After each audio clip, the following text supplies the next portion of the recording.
Hello everyone, welcome to Enigma Vault. I hope my voice and stories can be the bridge between your racing thoughts and peaceful sleep. If this journey can soothe you, please like and subscribe to my channel. You are safe here.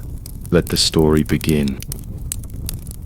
The rain threads formed a silver web under the searchlight.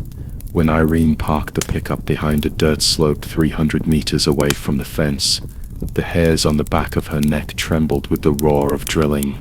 The sound was like that of some giant beast, with its mouth covered, squeezed out from deep underground, mixed with the smell of pine resin in the fir forest, and drilled straight into the nose. Carl Adams. Hawk put the telescope into its waterproof bag and tapped the windshield with his knuckles. A man in a black tactical vest was getting out of a patrol car. The silver badge on his shoulder epaulette shone coldly in the rain. He intercepted my smuggling truck at the Yuma border 3 years ago. This guy has better ears than a hound. Linda's fingers drummed a rapid rhythm on the steering wheel. She stuffed her worn press card into the collar of her raincoat, her hair dripping with water. 10 years ago, I wrote an interview with him, and he said security is not about guarding the gate, it's about nipping the trouble in the bud before you see the gate. Irene untied the leather string of the wolf head pendant, and the metal felt hot against her palm. She looked at the new infrared cameras on the fence. The location of the Area B drilling in Daniel's phone the night before was now in the shadow of those cameras. My mother's blue cloth was still in her trouser pocket, and the silk thread of the Thunderbird totem rubbed against her thigh, as if reminding her of something. Their patrols are 7 minutes apart. Erin suddenly spoke up. Hawk and Linda turned their heads at the same time. She pointed to the abandoned oil pipeline about 300 meters to the left, with vines hanging from the rusty pipe mouth. The camera is facing the main road and the wellhead, but the searchlight in the pipeline area can't reach the blind spots. You want to drill a pipe? Hawk narrowed his eyes. He fished out his crumpled cigarette box, then put it back as if remembering something. Ever since his last PTSD attack, when he smashed bottles in the bar, Irene had confiscated his lighter. Same old routine. Erin pulled off the Thunderbird bone hairpin and tied her wet hair into a random bun. You and Linda go distract Carl while I crawl in through the pipe. She patted the tactical flashlight on her waist. In half an hour, the backup distribution box at the wellhead will lose power. I've seen the same system in Yuma. The lines are aging, and the circuit breaker can't withstand the heavy rain. Linda suddenly grabbed her wrist. The old reporter's fingernails were white, like thin ice. 3 years ago, I went to the reservation to interview missing persons. An old lady said, wherever the Thunderbird flies, its shadow will cover what should be seen. She loosened her hand and took out the micro recorder hidden in her boot. If you are discovered, press this. Suddenly, an alarm sounded outside the fence. Carl's voice penetrated the rain. Non-essential personnel, leave immediately. Otherwise, you will be charged for illegal trespassing. Hawk pushed open the car door, and the rain instantly poured into his leather jacket. He stumbled a step.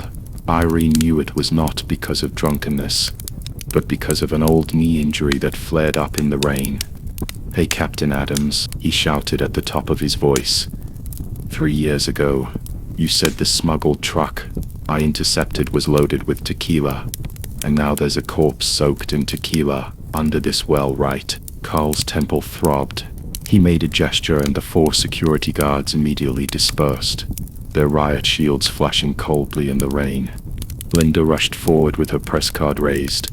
I'm from the Arizona Chronicle, and under the Freedom of Information Act. The Freedom of Information Act does not cover military restricted areas. Carl pressed his palm on the electric baton at his waist. If you take another step forward, I will have your car towed to the scrapyard. As Irene's fingers gripped the rusty iron of the oil pipeline, the argument outside the fence was heating up. Hawk deliberately stumbled and knocked over the security guard's cordon. Linda held up her cell phone and kept taking pictures. The flash of the light shattered into stars in the rain. Carl heard a call on his intercom. Captain, A pickup truck broke down on the main road, and we need support. He cursed and rushed over with 2 security guards. This was a false alarm sent by Linda's son-in-law, who hacked into the traffic system half an hour ago. The musty smell in the pipes almost suffocated Irene. She crouched forward, her knees pressing against the raised weld, and she gasped in pain. The rain poured in through the pipe, forming a muddy stream at the bottom of the pipe, soaking her trouser legs. The wolf head pendant was pressed against my chest, and the heat seeped into my skin through my wet shirt, like a mother's hand. 50 more meters, she muttered to herself, as she looked at the red light of the tactical flashlight. Daylight leaked in through the cracks at the top of the pipe, revealing scratches on the pipe wall, fresh, no more than 3 days old. Irene's breathing paused as she ran her fingertips over the scratches, leaving dark red debris between her nails. Blood. Dried. The pipe outlet was completely covered by vines. Irene held her breath and used a tactical knife to push aside the branches. The full picture of the drilling site suddenly caught her eyes. 12 drilling rigs stood like steel behemoths. Searchlights drew pale arcs in the rain, and on the right was a pile of freshly turned earth, with half a piece of faded blue cloth exposed in the mud. The pattern was exactly the same as the piece of cloth she had in her trouser pocket. The sound of her heartbeat drowned out the roar of the drilling rig. Irene slid out of the pipe and rushed towards the pile of dirt. Crouching down, her rain boots made a puffing sound as she stepped on the mud. She had to stop for 2 seconds after each step, until her back touched the steel support of the drilling rig. There was a wooden sign stuck on the edge of the mound, with words swollen by rainwater barely legible. Well, no. To Area B, 2023-10-15. Exactly the same as the location date in Daniel's phone. As her fingertips touched the blue cloth in the mound of dirt, the searchlight suddenly turned. Irene froze in place. Her shadow stretched long and stuck to the metal shell of the drilling rig. Behind me, the sound of leather boots crunching over gravel came closer and closer. "Who's there?" The security guard's roar echoed through the rain. Irene grabbed the blue cloth and stuffed it into her arms, then turned and ran towards the pipe. But her rain boots got stuck in the mud, and she stumbled into the drill rig. The crisp sound of the metal collision startled the crows in the woods, and allowed the security guard's flashlight to accurately cover her back. "Catch her." Irene dug her nails into the rust on the pipe, and heard the security guard's gasps behind her. She took out the recorder Linda gave her, and pressed the switch. The next second, the backup distribution box at the drilling mouth exploded with sparks, and the entire area fell into darkness. In the darkness, she heard Carl's roar through the intercom. "Seal all exits. If he's alive, I want to see him in person. If he's dead, I want to see his body." Under the blue cloth in her arms, the wolf head pendant was so hot that it almost burned her skin. When Irene's fingers touched the stitches on the edge of the blue cloth, her fingertips suddenly stopped. This was not her mother's craft. My mother always liked to sew 2 more stitches at the position of the Thunderbird's eyes, but on this piece of cloth, the Thunderbird's right eye was missing a golden thread. In the darkness, the sound of a metal container being knocked over came from deep within the well. Irene held her breath and swept the red light of the tactical flashlight across the ground. There was half a silver chain in the mud, with a cross hanging at the end. It was exactly the same as the photo of a girl's remains in the 1980s missing case file that Maggie showed her last week. The roar of the drilling rig suddenly changed its tone. Irene looked up and saw 2 car lights on in the darkness. It was not the security patrol car, but a black SUV without a license plate, slowly driving out of the dense forest on the other side of the drilling rig. The rain is still falling. The rain spun a gray web across the Arizona wilderness, and Hawk's trouser legs were splattered with brown spots as his leather boots rolled over the potholed mud of the trailer park. He looked up at trailer number 37. The iron shell was rusted with honeycomb-like holes, and the satellite antenna on the roof was tilted to one side, like a crow with a broken wing. "Peter Brown?" He raised his hand and knocked on the warped aluminum door, his knuckles making a hollow sound. There were dragging footsteps from inside the door, followed by the creaking sound of glass being pushed open. A cloudy gaze emerged from the gap in the curtains, hit the police badge on Hawk's chest, and instantly shrank back. "Don't try that on me." A trembling male voice came from behind the door. "Last month, 2 guys in black suits also showed their IDs, and the result was, on the 14th of last month you bought a pack of Marlboros at the convenience store on 7th Avenue, using food stamps," Hawk said, raising his voice and pressing his finger against the door frame. "After they left, you hid behind the refrigerator until the store clerk called the police." The movement inside the door stopped. After half a minute, the lock popped open with a click, and half of Peter Brown's face was revealed. There was an old scar under his left eye, like a twisted centipede crawling into his collar, and his Adam's apple rolled up and down with his breathing. "How do you know?" "Because I'm not one of them." Hawk took a half step back to let the other party see clearly that he didn't have a holster on. He left his gun in the car. Rain dripped down the brim of his hat, onto the back of his hand. The scar left by his colleague's blood 5 years ago began to feel hot again. "I'm looking for the people who were buried in the Nova 3 blowout accident on March 17, during a rainstorm." Peter's pupils suddenly contracted. He grabbed Hawk's wrist and dragged him into the trailer, moving faster than a 50-year-old man could have. The door slammed shut, and the smell of rotten coffee mixed with mildew hit Hawk's face. His knees hit a folding table piled with medicine bottles, and the bottles rolled to the ground. The word Alprazolam on the label pierced his brow. "How do you know the well number?" Peter locked the 3 bolts with his backhand, his fingers shaking. That night we sealed the auxiliary shaft with concrete and buried 7 bags of tarpaulin, with 2 bodies in each. Hawk fished out a photo from his coat, a scan of a missing persons case file from the 1980s that Maggie had provided. One of the bodies had burns on its wrists. Was that caused by the flames of an oil spill? Peter's face turned pale instantly. He staggered and held onto the stove, and the rusty spatula fell to the ground with a clang. Hawk then noticed that half of his right little finger was missing, and the skin at the broken end was an unnatural yellowish sallow color. It was severed by hydraulic pliers, and it was exactly the same as the indentation on the chassis of the refrigerated truck found at the border 3 months ago. "Who are you?" Peter's voice suddenly choked. "Those girls. They were only 16 or 17 years old. My daughter was also 16 that year. My wife said she wanted to hold a coming-of-age ceremony for her, but He grabbed the whiskey on the table and took a big gulp. The liquor dripped down his chin onto the faded family portrait. The girl in the floral dress in the photo was smiling at the camera. Hawk took out the wolf head pendant that Irene had given him.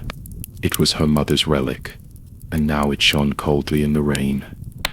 "I am a police officer who made a mistake." His Adam's apple moved, and the sound of gunfire from 5 years ago suddenly exploded in his ears. 5 years ago I misjudged the route when chasing a drug dealer, and my partner was shot through the heart by a stray bullet. From that day on I knew that some mistakes would take the rest of my life to pay for. Peter's hands shook even more. He stared at the wolf head pendant for a long time, then suddenly pounced under the bed and dragged out a metal filing box. The lock was rusted, and he used his fingerless hand to pick at it for a long time. Finally, it opened with a click. A stack of photos were neatly arranged inside. Bloody rags stuck to the propeller of a concrete mixer. Half of a braid stained with crude oil appeared in the bucket of an excavator, and there was a blurry surveillance screenshot.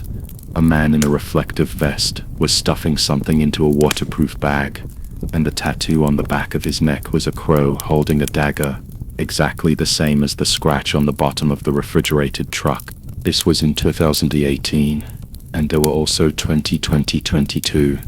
Peter turned to the manila envelope at the bottom. "They said that as long as I don't tell anyone, they will give me pension money." But last month they came and took away my passbook, saying that it was time for me to go to see God. Suddenly, there was the sound of a car rolling over gravel outside the window. Peter's words stopped abruptly, and he rushed over to close the curtains. But he was a step too late. Hawk caught a glimpse of the curtain corner of the trailer opposite, which was slightly lifted, revealing half of a wrinkled face, an old woman who always basked in the sun on a park bench, and at this moment her mouth was opening and closing quickly, as if she was on the phone. Oh no. Peter's forehead was covered with sweat. Her son works as a security guard in an energy company. She brought those two men in black suits last month. Hawk's phone vibrated at this moment. He took out his cell phone and saw Irene's name on the screen, and 3 missed calls. The last voice message was left 10 minutes ago, with the roar of a drilling machine and a vague male voice in the background. Seal all exits. If he's alive, I want to see him in person. If he's dead, I want to see his body. Get your things. Hawk took off his coat and wrapped it around the briefcase. Come with me now. I have someone at the border station who can arrange for you to go to Canada. It's too late. Peter pointed out the window. In the rain, in the distance, 2 car lights pierced through the grey fog. It was the black SUV without a license plate. Hawk saw the man in the driver's seat roll down the window, the moonlight shining on the back of his neck. It was a tattoo of a crow holding a dagger. The trailer door buzzed from being banged against. Hawk picked up the whiskey bottle on the table and smashed it against the door lock, and the alcohol mixed with rainwater flowed onto the ground. Peter huddled in the corner holding the briefcase. The wolf head pendant slipped out of Hawk's coat, flashing a silver light in the lightning. Follow me. Hawk grabbed Peter and rushed towards the kitchen window, hearing the crisp sound of metal collision behind him. He heard his own heartbeat drowning out the sound of rain.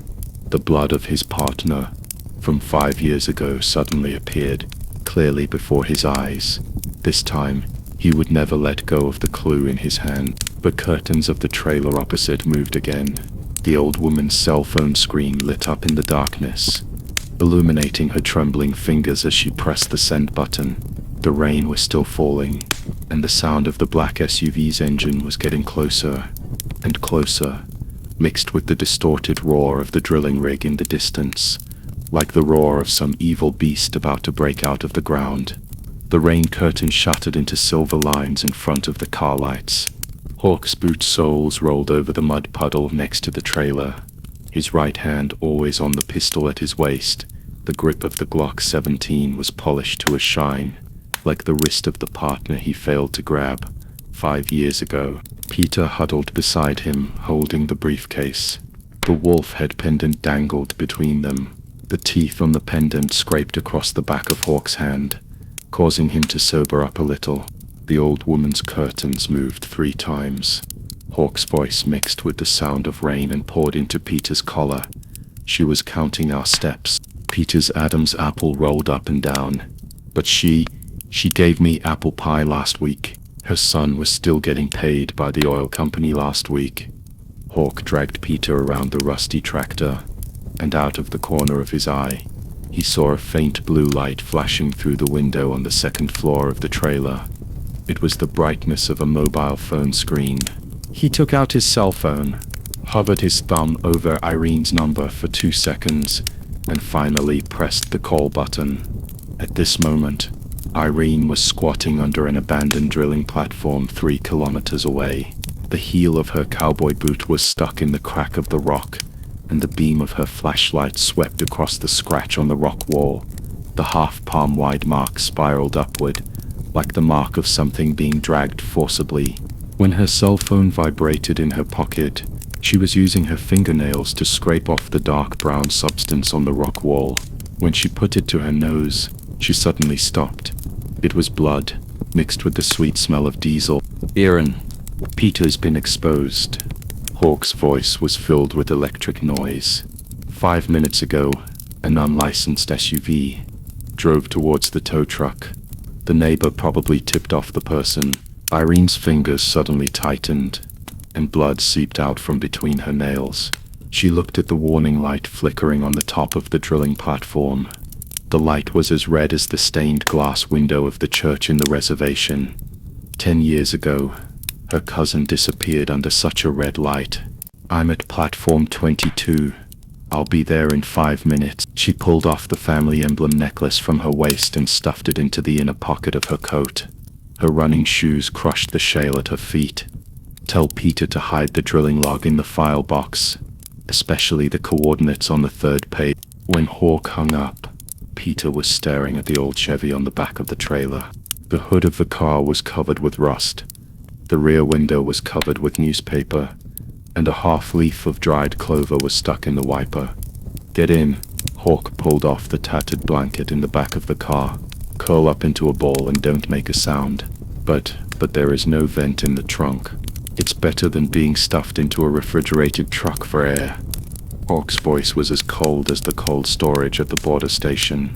He thought of the 13 bodies 3 months ago, and what the forensic doctor Maggie said. The nails are full of frozen liquid crystals. Peter climbed into the trunk trembling, and just as Hawk was about to close the lid, the clasp of the briefcase suddenly broke open, and a yellowed map slid out. He glanced at the 3 words Hong Song Creek circled in red in the center of the map, with a string of coordinates marked below, which matched the numbers on the 3rd page that Irene mentioned exactly. There was the roar of an engine in the distance. Hawk stuffed the map back into the box and deliberately left a gap of 2 fingers width when closing the trunk, enough for rain to get in, but enough for Peter to breathe. When he turned around, Irene's Jeep was already rushing over, crushing the mud and water. The searchlight on the front of the car pierced through the rain, illuminating a black figure 5 meters away. It was Carl Adams. The security captain's tactical vest shone coldly in the rain, and behind him followed 6 security guards armed with stun batons. Carl put his left hand on the headset and pointed his right hand at Hawk. Officer Reyes, I received a report of an illegal intrusion here. Ask your boss's crow-tattooed henchman, Hawk interrupted, raising his voice deliberately. Why didn't you say anything about trespassing when they rammed the door with an unlicensed car? Irene jumped out of the passenger seat, her long wet hair sticking to the back of her neck. She grabbed the shovel from the bed and threatened to smash the headlights of the old Chevy. Peter said you buried 12 bodies in Red Pine Creek. You want to silence me now? Carl's pupils suddenly contracted. Hawk noticed the vague words Red Pine Creek coming from his headset. It seemed that the oil company's monitor was still on the other end. He winked at Irene, and they both turned and ran towards the cornfield to the left of the trailer. The security guards shouted and chased after them. Carl's tactical boots splashed mud everywhere. His attention was completely attracted by the swaying backs of the 2 people. He didn't notice that in the gap of the trunk of the old Chevrolet, Peter was using trembling fingers to refasten the buckle of the file box. 20 minutes later, Irene's Jeep stopped in the birch grove behind the reservation church. When Hawk opened the trunk, Peter collapsed like a wet paper, still holding the file box tightly in his arms. They chased us for 2 kilometers into the cornfield.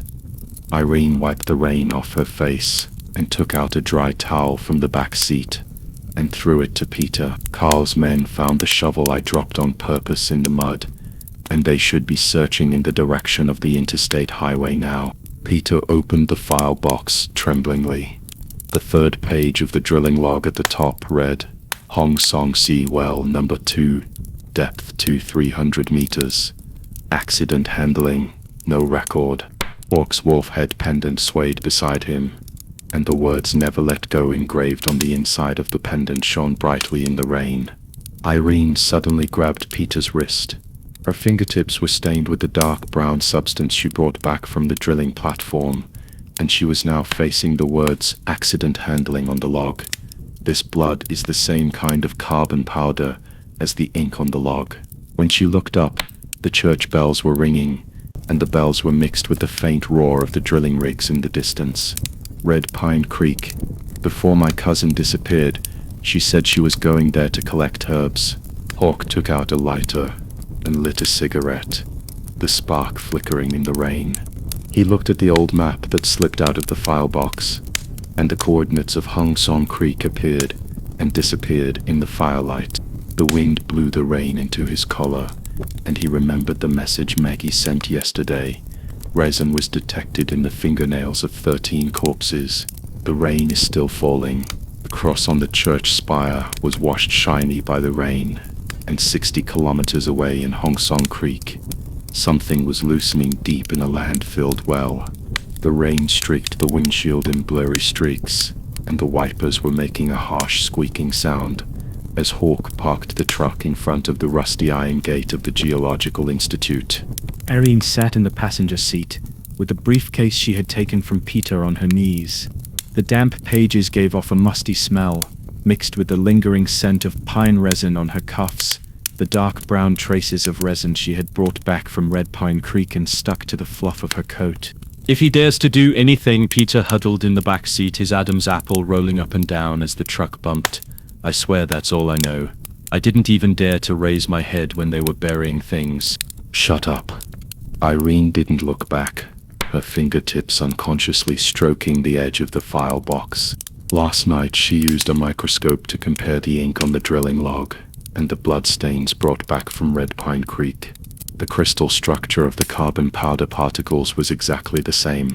The words "the wild berries in Red Pine Creek are ripe" that her cousin Lucy said in the last phone call before she disappeared were now like a thin needle piercing her temple.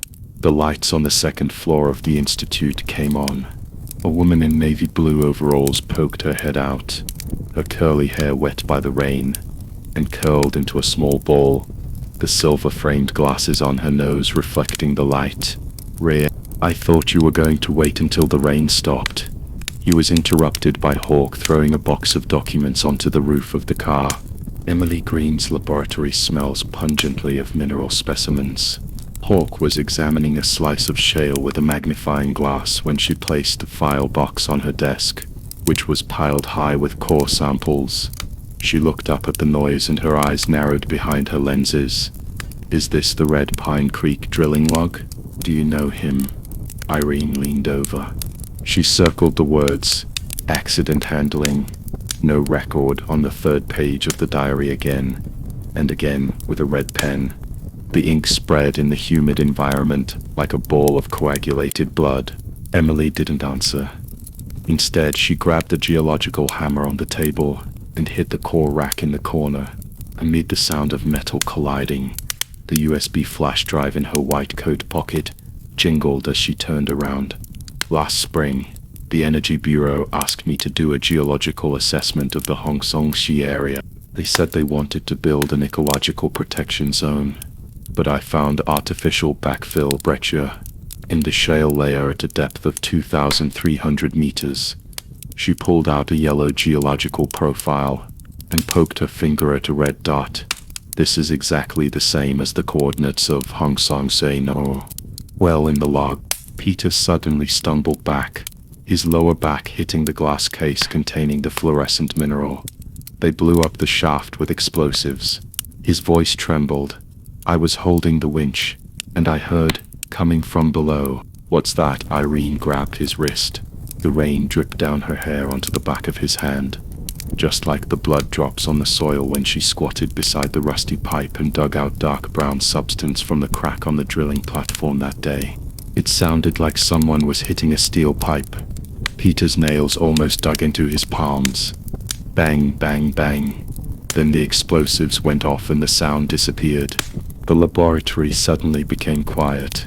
Hawk took out his lighter, and the spark struggled to light up for a moment in the humid air, but was then extinguished by the rain. Emily's eyes swept over the wolf head pendant dangling around his neck, and she suddenly grabbed the geological radar on the table. "Follow me." The cement floor of the basement glowed coldly. Emily pressed the radar probe on the table covered with a map of Red Pine Creek, and dense green ripples immediately popped up on the instrument screen. "This is the reflection wave of the natural geological layer."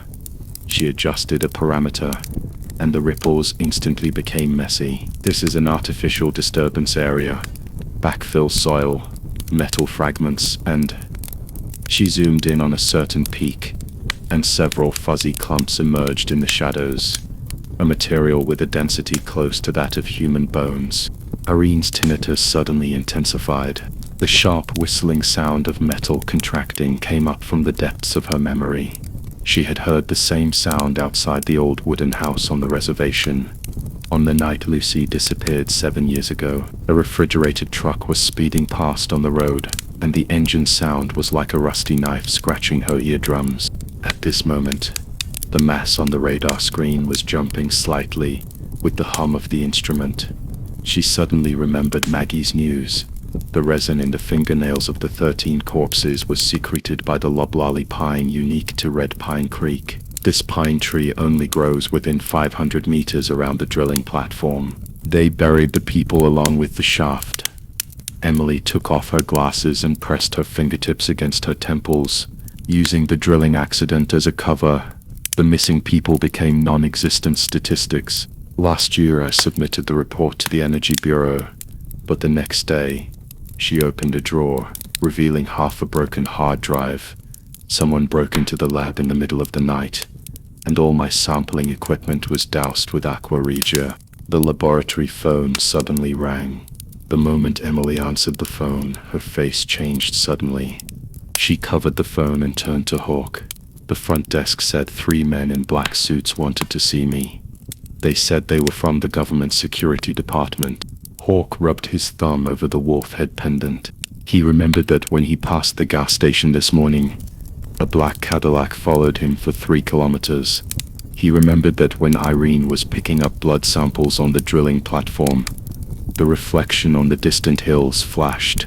It was not rain, but the telescope lens. Peter, give me the map in the file box.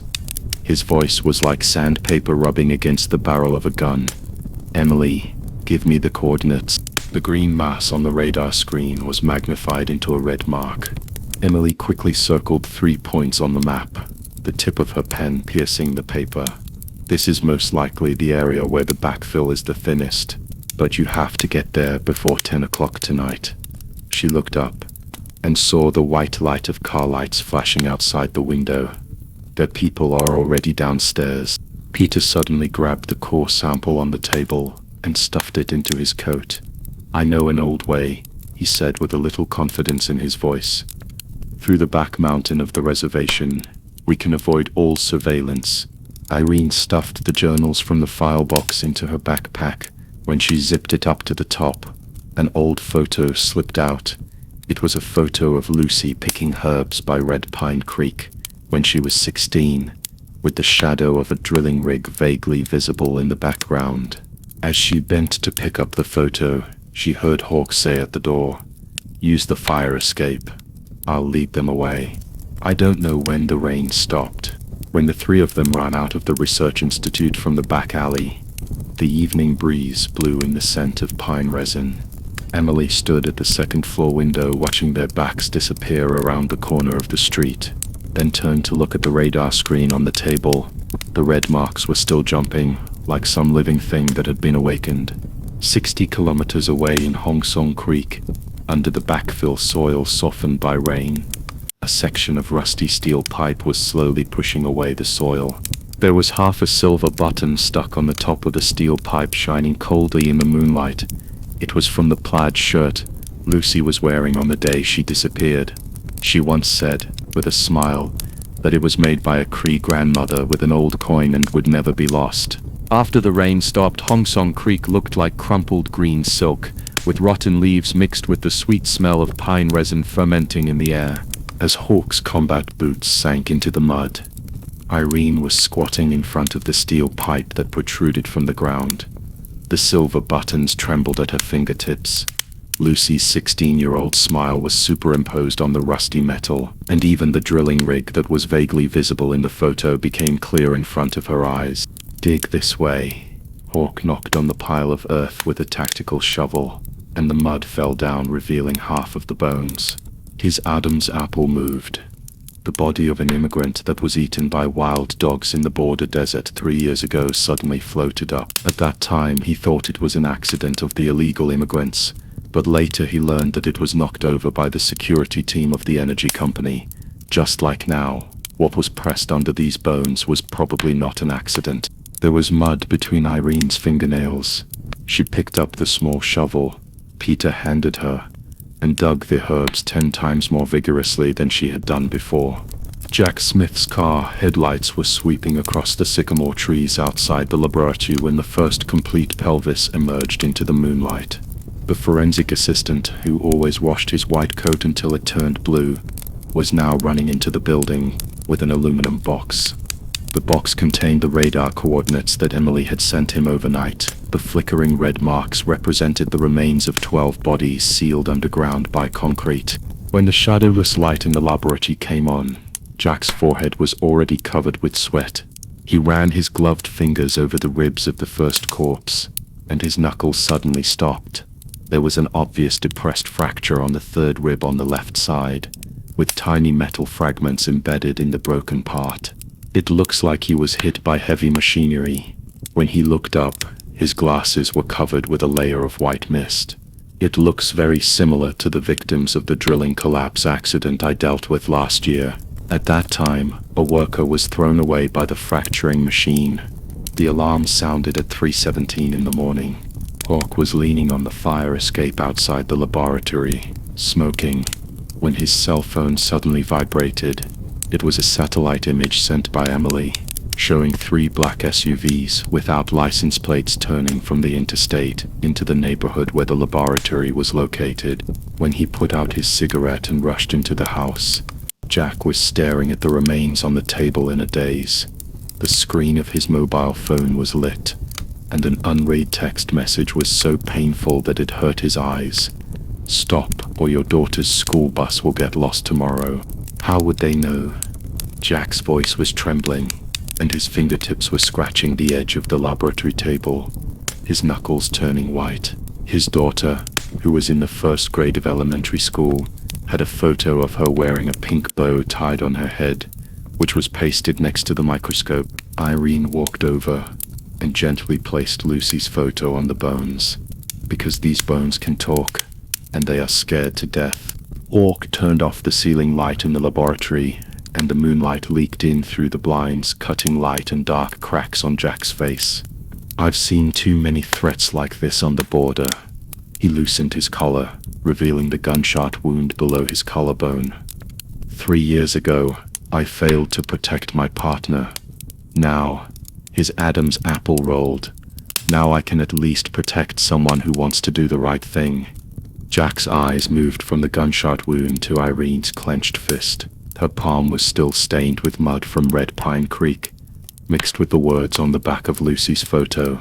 Grandma said that coin buttons can bring good luck, but you have to hold your own luck. The sound of a car rolling over gravel came from outside the laboratory.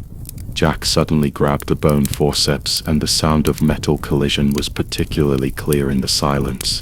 The rib fractures are ante-mortem injuries. His voice suddenly became steady. The angles of these depressions match the curvature of the hydraulic rod of the fracturing machine. And this one, he pointed to the tibia of another, remains. The direction of the bone fracture is from bottom to top, as if it struggled when buried in concrete. Irene's breathing suddenly became rapid. She recalled the last phone call Lucy made before she disappeared, with the roar of machinery in the background and a man yelling, "Backfill faster." Hawk's fingers were stroking the new coordinates Emily had sent him on the phone. The red marks were distributed radially along Red Pine Creek, completely overlapping with the oil company's drilling locations. When the first knock on the door came, Jack had already collected all the metal fragments in a sealed bag. Hawk grabbed the fire extinguisher from the corner and rushed over, while Irene stuffed the evidence box into the ventilation duct. Jack stood in front of the lab table, looking at the bones glowing coldly in the moonlight, and suddenly laughed. They came too late. He took out his phone and took 3 photos of the remains and the identification report. My niece taught me. Now I always include the location when I post moments. There was a sound of breaking glass downstairs. As Irene dragged Jack towards the safe passage, she caught a glimpse of a dark figure flashing outside the laboratory window. It was Daniel Blake's personal bodyguard, the tall man who always wore silver cufflinks. But she couldn't care less about that at the moment, because on the last page of Jack's identification report, there was a line of words circled in red pen. The bone age of all the remains shows that they are females between 18 and 20, which is highly consistent with the age of the missing people of the Cree in the past 10 years. 3 kilometers away at the oil company headquarters, Daniel Blake was smashing a coffee cup onto the surveillance screen. In the picture, half of the evidence box is exposed from the ventilation duct of the laboratory, like a thorn stuck in the throat. He loosened his tie and sneered into the phone. Let them be proud for one night. The neon lights outside the window reflected on his face, splitting his expression into 2 halves. When the sun rises tomorrow, he tapped his knuckles on the drilling distribution map on the table. They won't even be able to find a place to cry. In the safe passage of the laboratory, Hawk supported the breathless Jack. Irene took out Lucy's photo. On the back of the photo there was a new line of words. It was from the mud she had just run into. It was crooked but clear. Red Pine Creek. Well, no. She looked up at Hawk, who was staring at Emily's new message on his phone. Radar shows honeycomb-like cavities underground in Red Pine Creek. Suspected. It's suspected to be a body burial pit. They both spoke at the same time. The night wind blew into the corridor with the scent of pine resin, and the sound of sirens was heard in the distance. But Irene knew that the real storm had just begun.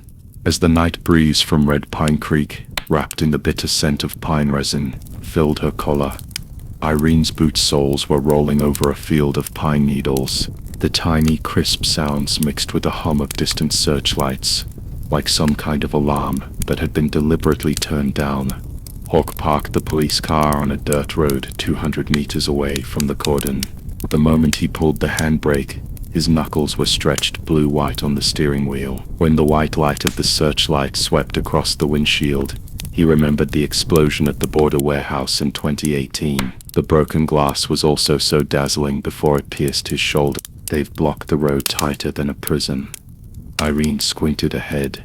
6 searchlights formed a light net in the pine forest. 7 or 8 security guards in reflective vests were stuck at various intersections like chess pieces. The big guy in the front was slapping a tactical flashlight against his palm, and the rubber cover glowed coldly in the night air. Hawk fished out his wrinkled ID folder, the metal buckle in his trouser pocket hurting his thigh.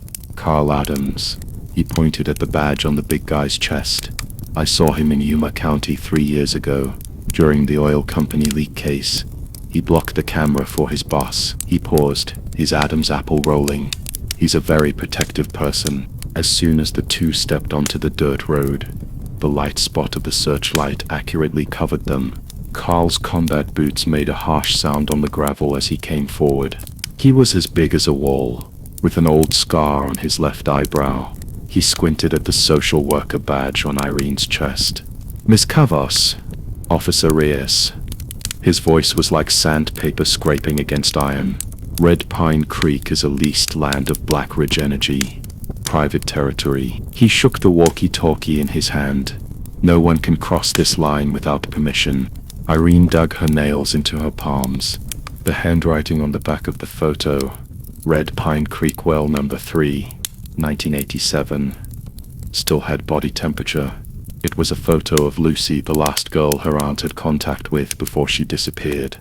The wind lifted her denim jacket, revealing the Cree totem embroidery sewn on the inner layer. It was made by her mother from her missing sister's old skirt. We are investigating 17 missing women cases. She slapped the ID on Carl's chest. The 13 remains found in the refrigerated truck last week. The bone age is exactly the same as the missing people of the Cree in the past 10 years. Carl's Adam's apple moved, and his eyes swept over the missing persons investigation team stamp on the document. But the next second he turned his face away, the searchlight casting a shadow on his scar. The company has an environmental assessment report, and nothing has been buried within a 5-kilometer radius of the drilling area. Then why aren't we allowed to watch it? Hawk suddenly interrupted. His voice was colder than the night wind. and his right hand unconsciously pressed on his left shoulder, where the old wound was throbbing with every heartbeat. In the miscarriage of justice in 2018, he also held down his bleeding colleague until his body temperature seeped into his police uniform. At 2 a.m. last Wednesday, your transport team took away 7 truckloads of concrete from well number 3. He took out his phone and called up the satellite photos Emily sent. The geological radar shows that there are honeycomb-like cavities underground. The depth, he paused, is consistent with the average height of women. Carl's pupils shrank. Aaron noticed his thumbs rubbing over the keys of his intercom. It was an old Motorola model, locked on 40625625, which overlapped with the backup channel for Arizona forest fires. I only listened to my boss. He took a half step back, and the spot of his tactical flashlight swept across the photo in Aaron's hand. Besides, the FBI should be the one to handle missing persons cases, not. In the FBI's missing persons files, the registration rate of Cree women is 1/3 of that of white people. Irene interrupted him, her voice suddenly rising. The pine needles on the soles of her boots made more frequent and crisp sounds, like some kind of awakened memory. When she was 12 years old, she stood at the door of the reservation police station and listened to the police say, "Indian girls always like to run to the city." She took out her phone and pulled up the CT scan of the remains that Maggie had sent. "Look at this.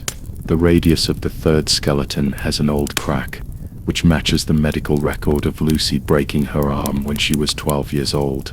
She put the phone in front of Carl's eyes. "Did your daughter also break her wrist when she was 16? Carl's expression suddenly changed. Hawk noticed that his left hand was unconsciously clenched, and there was a light ring mark on the base of his ring finger. It was left by wearing a wedding ring for a long time.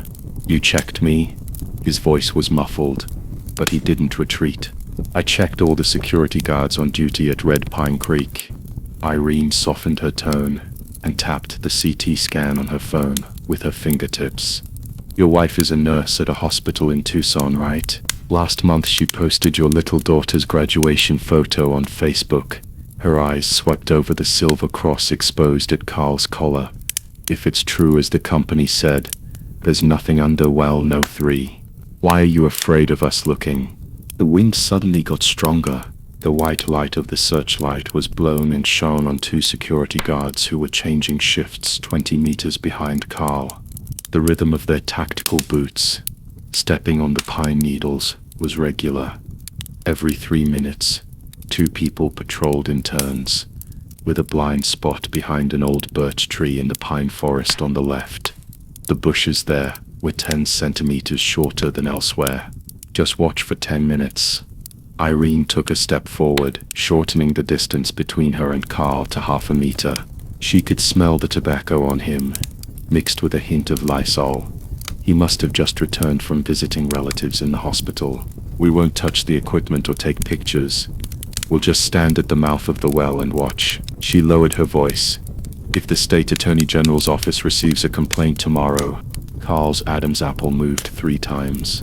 His eyes flickered between Irene's social worker badge, Hawk's police badge, and the searchlight swaying in the distance. Finally, he took out the walkie-talkie, hovered his thumb over the transmitter button for 3 seconds, and pressed it hard again. "Team 1, adjust the searchlight 5 degrees to the east." He loosened the buttons on his collar, and the cross swayed in the wind. "I'll give you 7 minutes." He stared into Irene's eyes. "After the time, I will personally ask you to leave." Erin's heart skipped a beat. She turned to leave, but Carl grabbed her arm. His grip was as strong as a pair of pliers.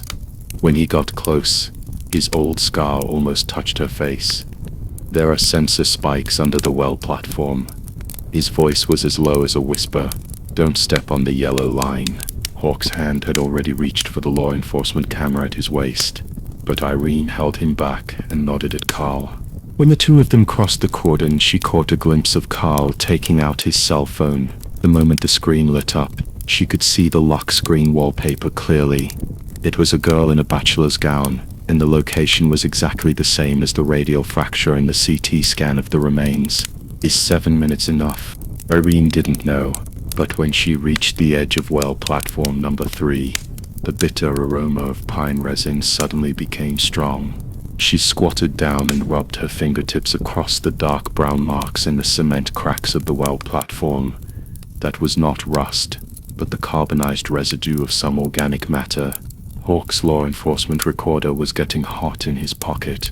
He stared at the faint yellow line under the well platform, and suddenly remembered Emily's note. The honeycomb-like cavity is about 3 meters in diameter. Time's up. Carl's voice was like thunder.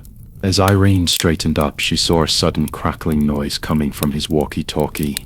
She squinted and saw car lights flashing in the pine forest in the distance. It was an unlicensed black pickup truck driving towards this side along the logging road. Carl's face turned pale instantly. He yelled something into the intercom. When he turned around, Irene clearly heard him say, "The boss is here." The night wind blew up pine needles and hit Irene's hot face. She took out Lucy's photo, the clay writing on the back glowing gray in the moonlight. And in the woods farther away, the sound of the black pickup truck's engine was getting closer and closer, like some awakened beast, slowly rolling over the pine needles, crushing all the unspoken truths. The pine needles rustled in the night wind. Irene stared at the row of cold searchlights behind Carl. A familiar taste of rust rose in her throat. This was a sign before her tinnitus attacked.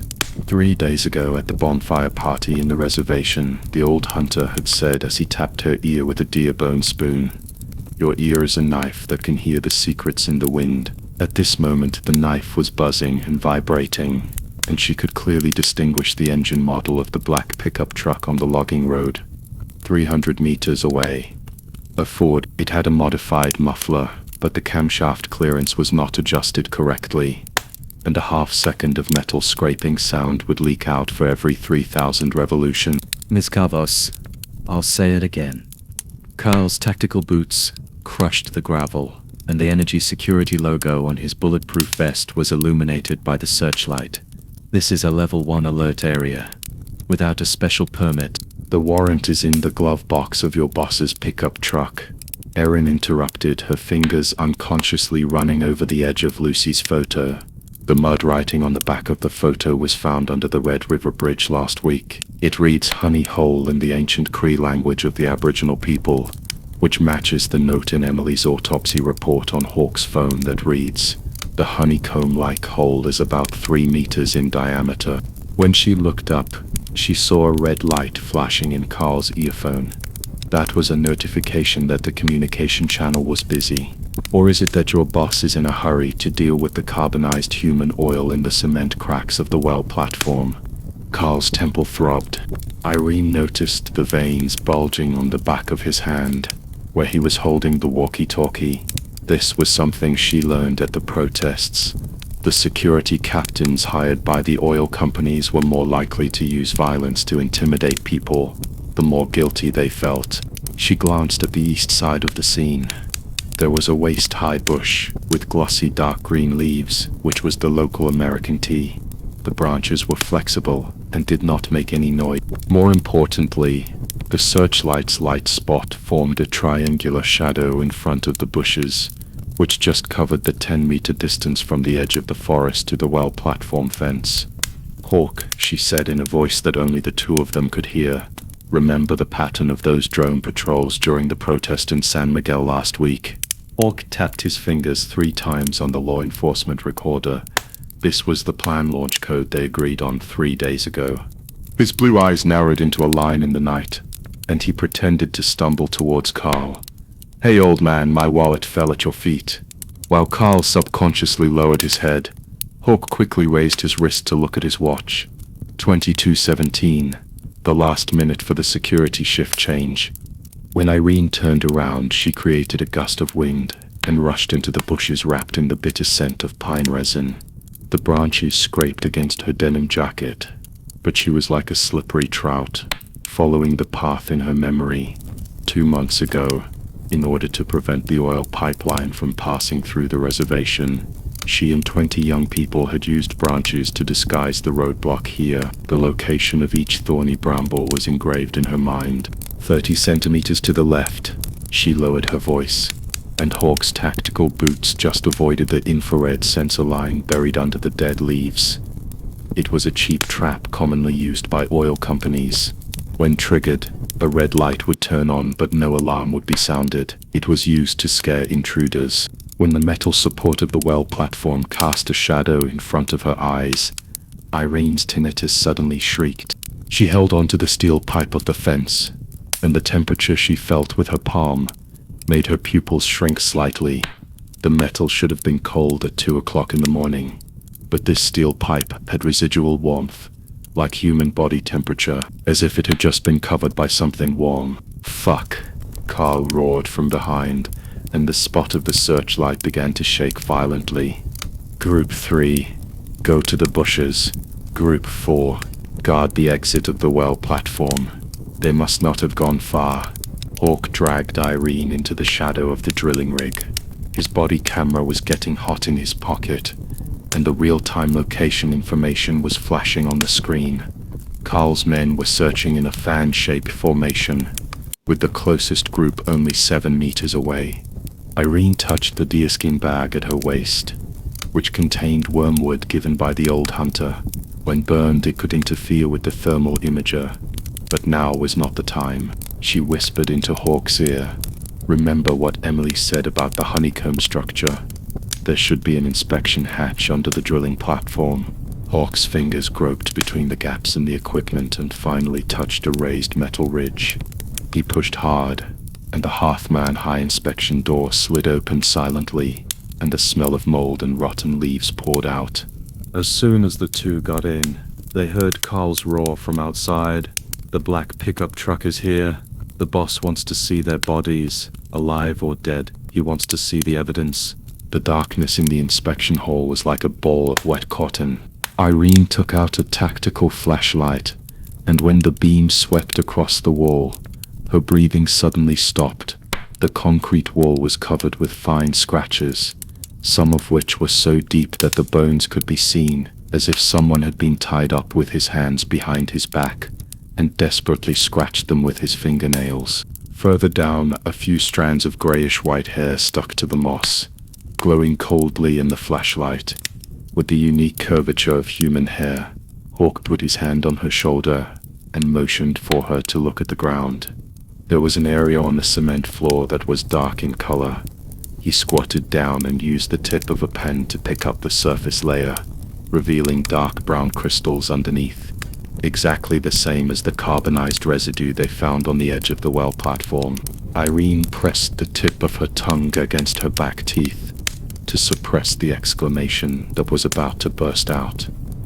This is the product of incomplete combustion of human fat. She has seen it at the crematorium in the reservation. The old people said that the fat of souls killed by the fire curse will condense into such particles. Click. There was a metallic friction sound coming from the direction of the inspection door. Irene's tinnitus suddenly disappeared, and the world became eerily quiet. She and Hawk held their breath at the same time, watching a slender shadow slowly crawling across the ground in the shadow at the edge of the beam. That was the light spot of the flashlight, leaking in through the gap in the inspection door. Over here.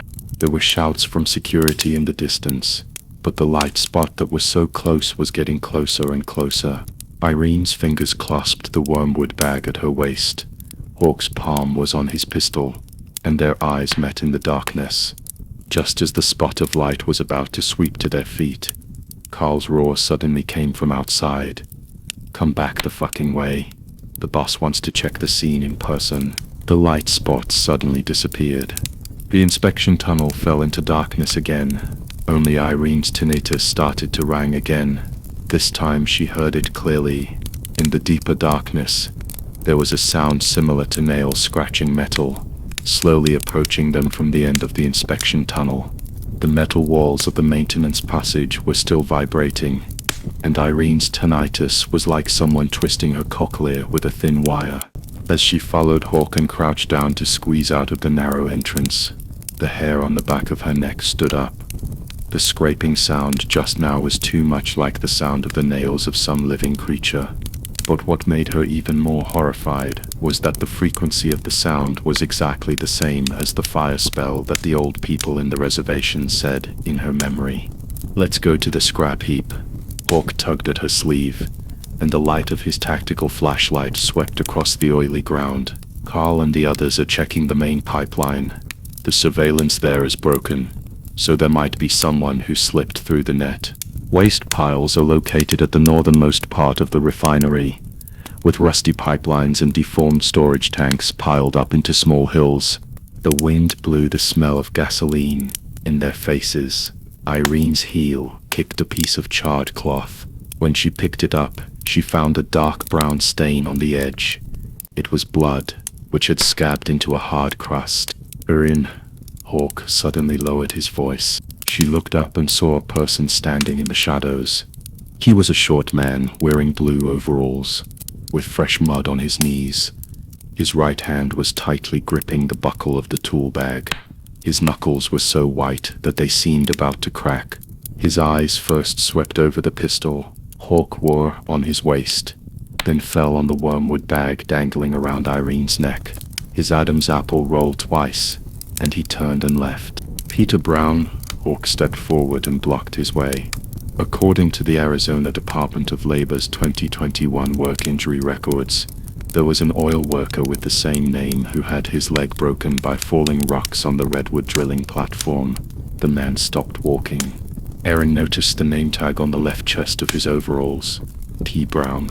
She walked around to the side and saw a crescent-shaped scar on his left wrist, exactly the same shape as the ring worn by the murderer in the autopsy report of Lucy, a Cree girl who had disappeared 3 months ago. "We're not here to arrest you." She softened her voice and deliberately said, half of the word Nisio. "We are one family, in Cree. We are looking for the 13 girls who were stuffed into the refrigerated truck. Their families are still waiting for the urn." Peter's shoulders shook.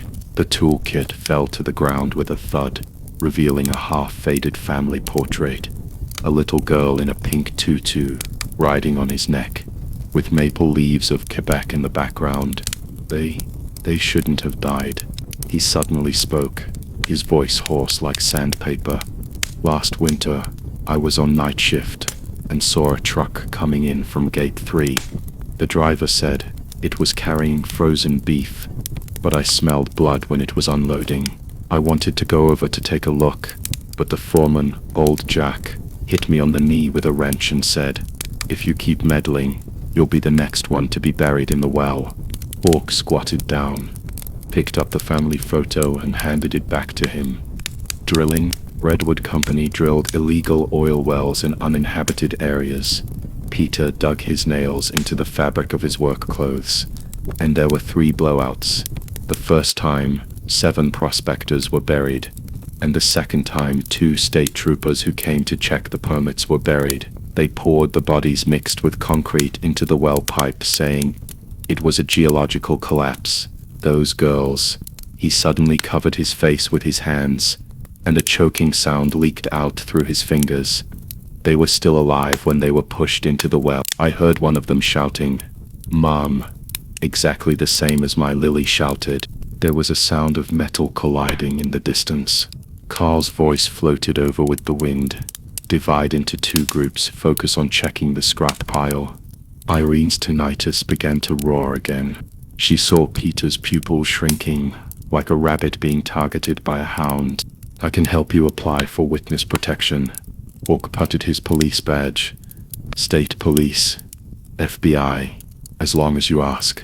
They can't touch you. Protect." Peter suddenly laughed, tears welling up in the corners of his eyes.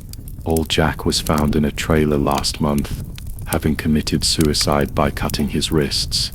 However, he had an old injury on his right hand, and couldn't hold the knife. And Mary from the finance department said she wanted to report it. But his Adam's apple rolled. Her car ended up crashing into the Colorado River, and when it was fished out, the steering wheel was still locked. Carl's footsteps were getting closer. and the flashlight had already swept across the oil tank at the edge of the scrap heap. Irene grabbed Peter's wrist, the crescent scar hurting her palm. "Your daughter Lily should be in elementary school this year, right? If she knew that her father helped the murderer cover up the crime, how would she look at you?" Peter's body jolted violently. "This way," a security guard shouted. "Follow me." Peter suddenly bent down to pick up the tool bag, dragged Irene and ran deep into the scrap heap. I wrote down the well pipe number in the old work card, hidden in the drainage ditch under the number 3 oil tank. "But you have to hurry, they installed a thermal imager." His words were cut off by the sound of metallic friction. Irene looked back and saw Hawk's gun pointed at their backs. At some point, the scraping sound in the maintenance passage caught up with them, and in the shadow of the scrap pile, a dark thing was crawling with its back hunched, its reflective eyes like 2 red lights. "Let's go." Hawk pushed her. "I'll cover you." Peter dragged her into the gap between the oil tanks, and the smell of rust from the drainage ditch hit her in the face. He trembled as he took out his work badge. On the back of it were crooked numbers written in pencil, 71903.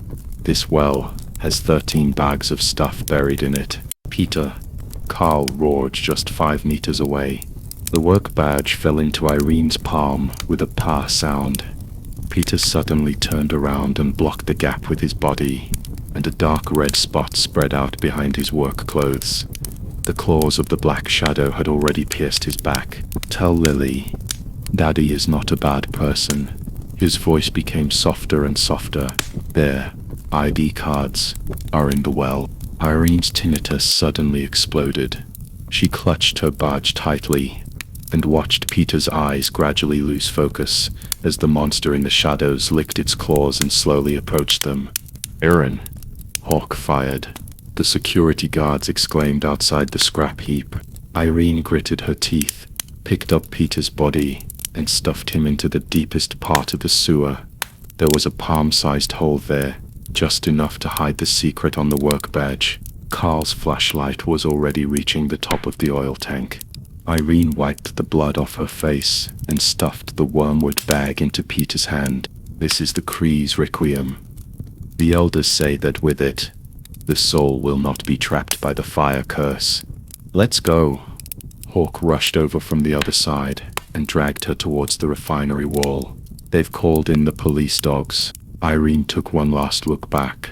In the shadow of the scrap heap, the monster was leaning over Peter's body, grabbing something with its claws and putting it into its mouth.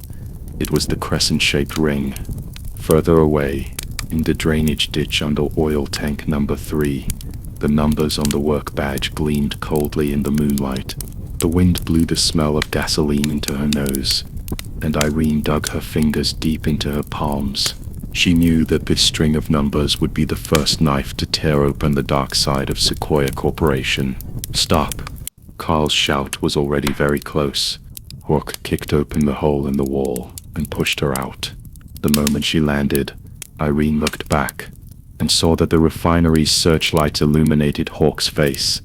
His pupils were contracted into pinpoints, a sign of post-traumatic stress disorder, but the hand holding the gun was as steady as a rock. "Run," he yelled. "Go contact Maggie and tell her there is refrigerant residue in the well pipe." Erin gritted her teeth and rushed into the night.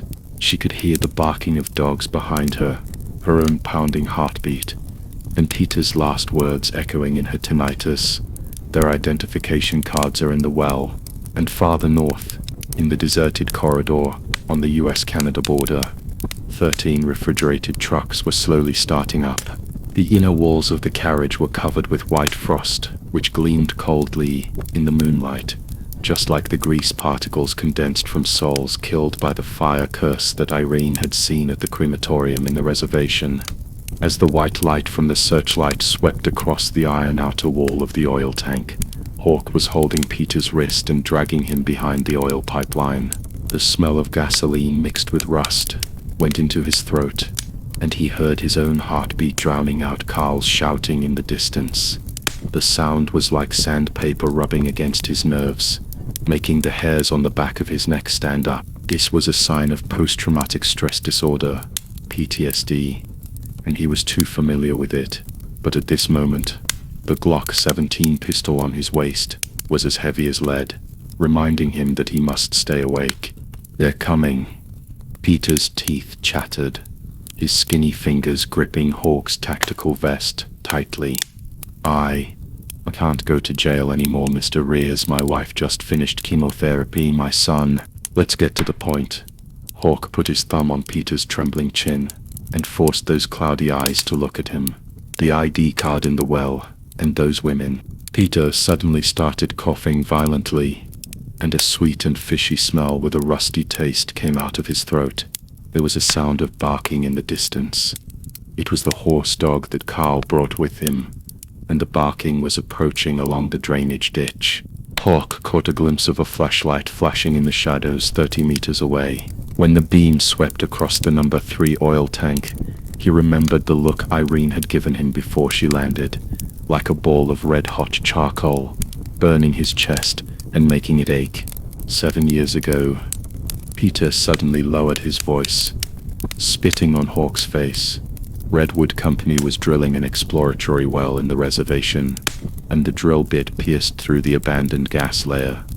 There was a loud bang underground, and what came out of the wellhead was not crude oil, but his Adam's apple rolled. It was blood. 7 people were buried in the well pipe. The foreman said it was an industrial accident, and asked us to seal the well with concrete and throw all the things that could identify us, such as work badges and lunch boxes, into the drainage ditch. Hawk's temple was throbbing. He recalled the missing persons files that Irene had been looking through at the reservation for 3 months.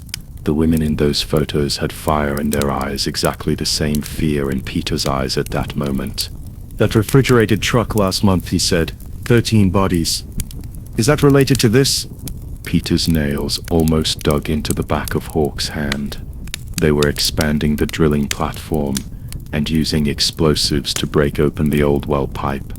I saw with my own eyes that half of the wrist was exposed in the concrete block, and the skin was as white as like meat that had been frozen in an ice storage for 20 years. The foreman said, "Clean it up," but the women's ID cards were still stuck in the cracks, and I didn't dare to pick them up. "Riez," Carl's roar exploded 10 steps away. "Hand Brown over, or I'll send you to jail for trespassing." Hawk saw Peter's pupils suddenly contract. The old worker who always hunched his neck in the shed was like a cat whose tail was stepped on, with his back pressed tightly against the rusty pipe. "He knows what happened back then," he said. "If I dare to tell anyone, he would bury me in the new well pipe, just like he buried those Indian women." A low howl of a horse dog came from the shadows only 5 meters away from them. Hawk reached for the intercom on his lower back and pressed the send button. "Aaron, location B area drainage ditch. Take Peter away." I didn't run far. Irene's voice came from the intercom, accompanied by the noise of the wind. "There is an abandoned ventilation duct on the east wall. I can get out." Hawk turned his head and saw Irene flashing out from behind the oil tank. Her denim jacket was torn by the barbed wire, and there was a bloody mark on her cheek, but her eyes were as bright as a fire-quenched knife.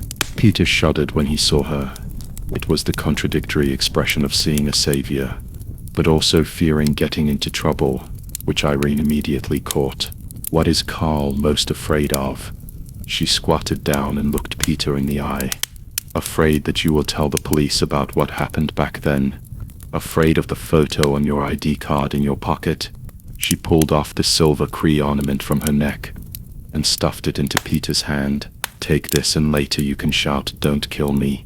I didn't say anything. The louder the better. Peter's fingers clenched the silver ornaments. "You want me to lead them away?" Irene's tinnitus suddenly became sharp. Amid the humming sound of the metal contraction, she heard Hawk's heartbeat. "Carl thought you were a weak spot, so we turned your weak spot into bait. You pretend to be coerced by us, and run to the southeast. Malinois chase people by scent. There is a row of diesel generators over there that can interfere with their sense of smell."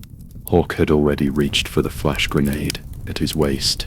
He stared at the bloody corner of Irene's mouth and recalled her look at the campfire at the reservation 3 days ago, when she held up the list of missing tribesmen and said, "I want evidence that they are alive." The fire in her eyes burned even brighter now, burning through the night sky of the refinery. What if I run in the wrong direction?" Peter's voice trembled. "If you run the wrong way, I'll carry you." Hawk patted his shoulder. "But you have to shout first, like you're really scared." Carl's flashlight was already at their feet. Irene yanked Peter's arm up and dug her nails into the numb tendons in his elbow, a move she'd learned from the protesters that would make ordinary people cry out in pain. Peter immediately let out a cry with a crying tone. "Don't hit me. I didn't say anything. Please don't bury me." Hawk threw a flash bomb, and in the dazzling white light, Irene dragged Peter and ran wildly to the southeast. The barking of the Malinois suddenly changed direction, and Carl's roar mixed with the command to chase that old thing exploded behind him. Hawk suppressed the tinnitus in his ears and took out the intercom. He heard Irene's heavy breathing. "We found the ventilation duct." Peter's shouting attracted half of the people as the moonlight climbed up the refinery chimneys. Peter's shouts still echoed in the night. That voice was like a needle that pierced through the web of lies carefully woven by Sequoia and deeper underground, in a well pipe that had been sealed with concrete for 7 years. 13 identicards were slowly falling through the cracks due to the vibration of the expansion, falling towards a secret that was about to be unearthed. The refinery's oil pipeline shone like cold iron in the moonlight. When Irene pulled Peter's arm to go around the third row of oil tanks, her heel got stuck in the gap between 2 raised cement blocks. The moment she staggered, Hawk's hand had already pressed on her lower back, pulling her into the shadow of the pipe. The heavy breathing of the horse dog could be heard behind her. Only 5 meters away from them. "Left," she cried through gritted teeth, her nails still digging into the numbness of Peter's elbow. She learned this from the protesters on the reservation who were treated roughly by the police. If an ordinary person was pinched here, their nerves would explode and hurt like wires soaked in boiling oil. Peter's scream really led the search team astray. When the flash bomb exploded just now, she caught a glimpse of Carl's flashlight, which was originally sweeping towards the northwest entrance of the ventilation duct, which was the real target they wanted to divert. "There's a pile of scrap steel pipes over there." Hawk's voice was mixed with the buzzing of tinnitus.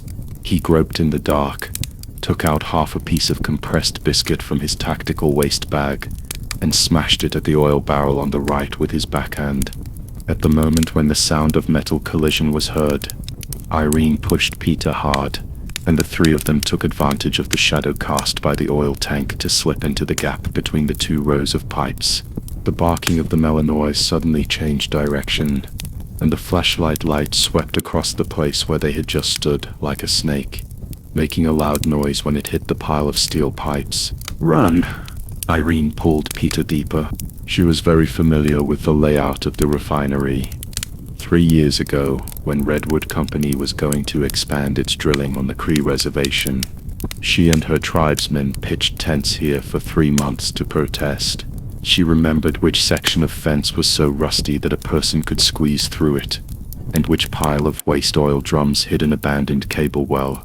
At this moment, her heels made a rapid drum-like sound on the concrete floor, but she deliberately made Peter's footsteps sound particularly heavy, to make the pursuers think that they were in a panic and had no choice but to go.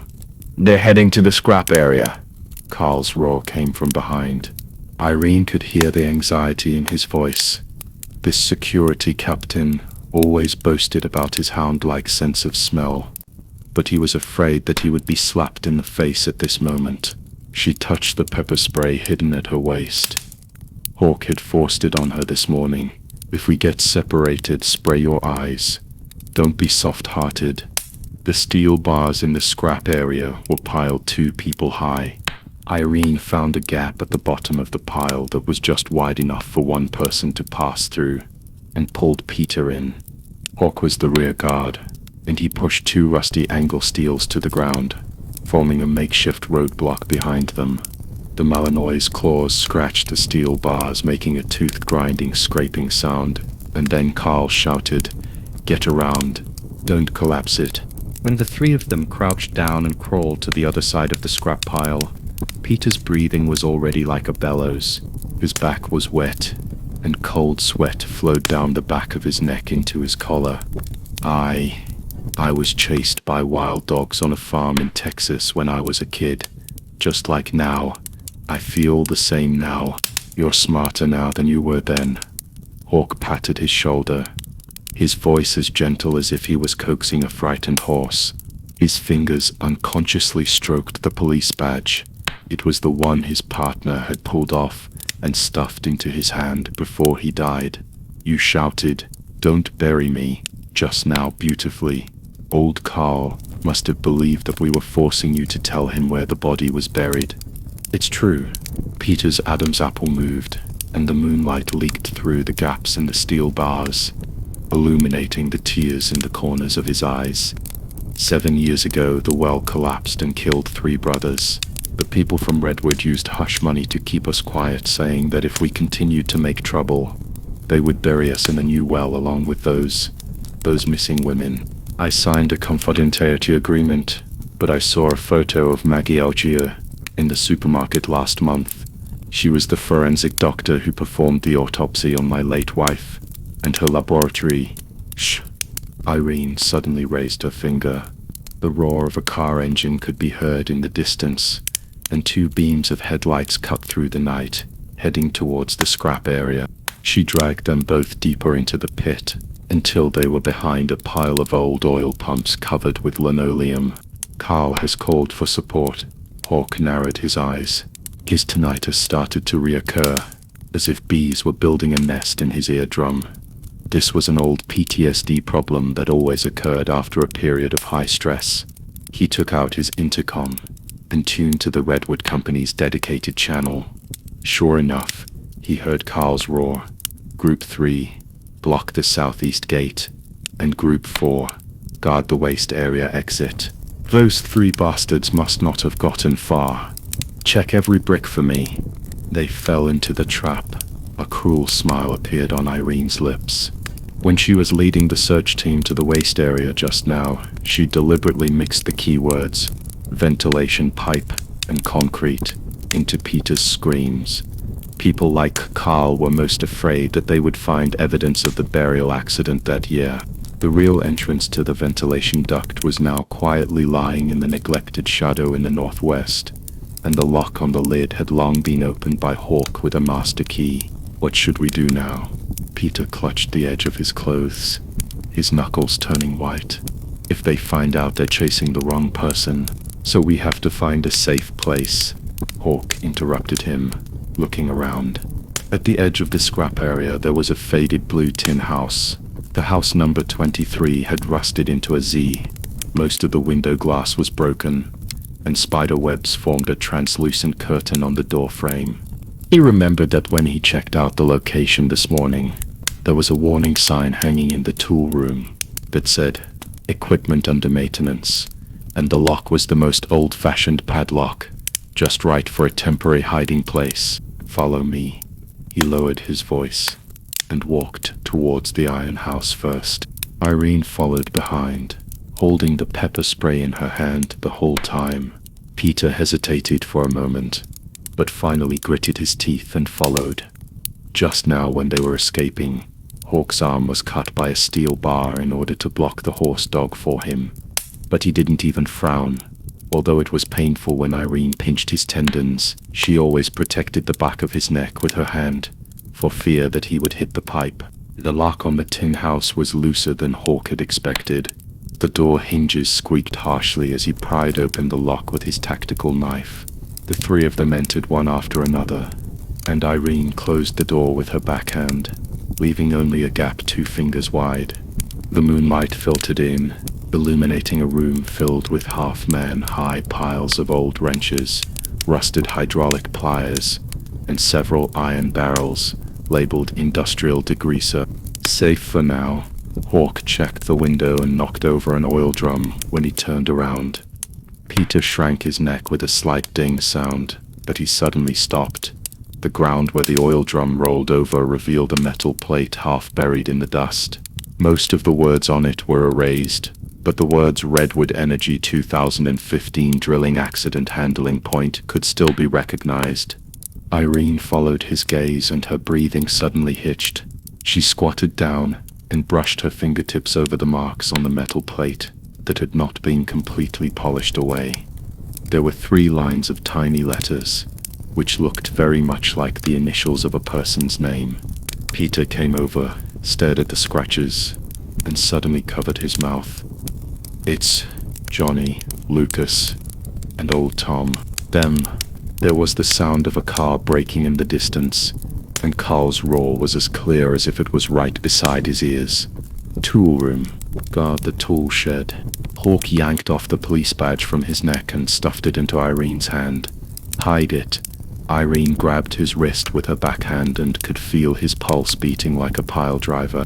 Outside the tin house, footsteps were spreading out in a fan shape, and the barking of the horse dog was already close at hand. Peter pointed to the linoleum in the corner with trembling hands. There is a cellar entrance at the back. It was dug when we were repairing the equipment. Before he could finish his words, the door of the tin house was kicked hard. When the musty smell of the cellar mixed with the smell of damp earth rushed into Irene's nostrils, her knees hit the bluestone slab hard. Hawk's palm pressed against the back of her neck, like a hot barrier, pushing her further into the dark corner.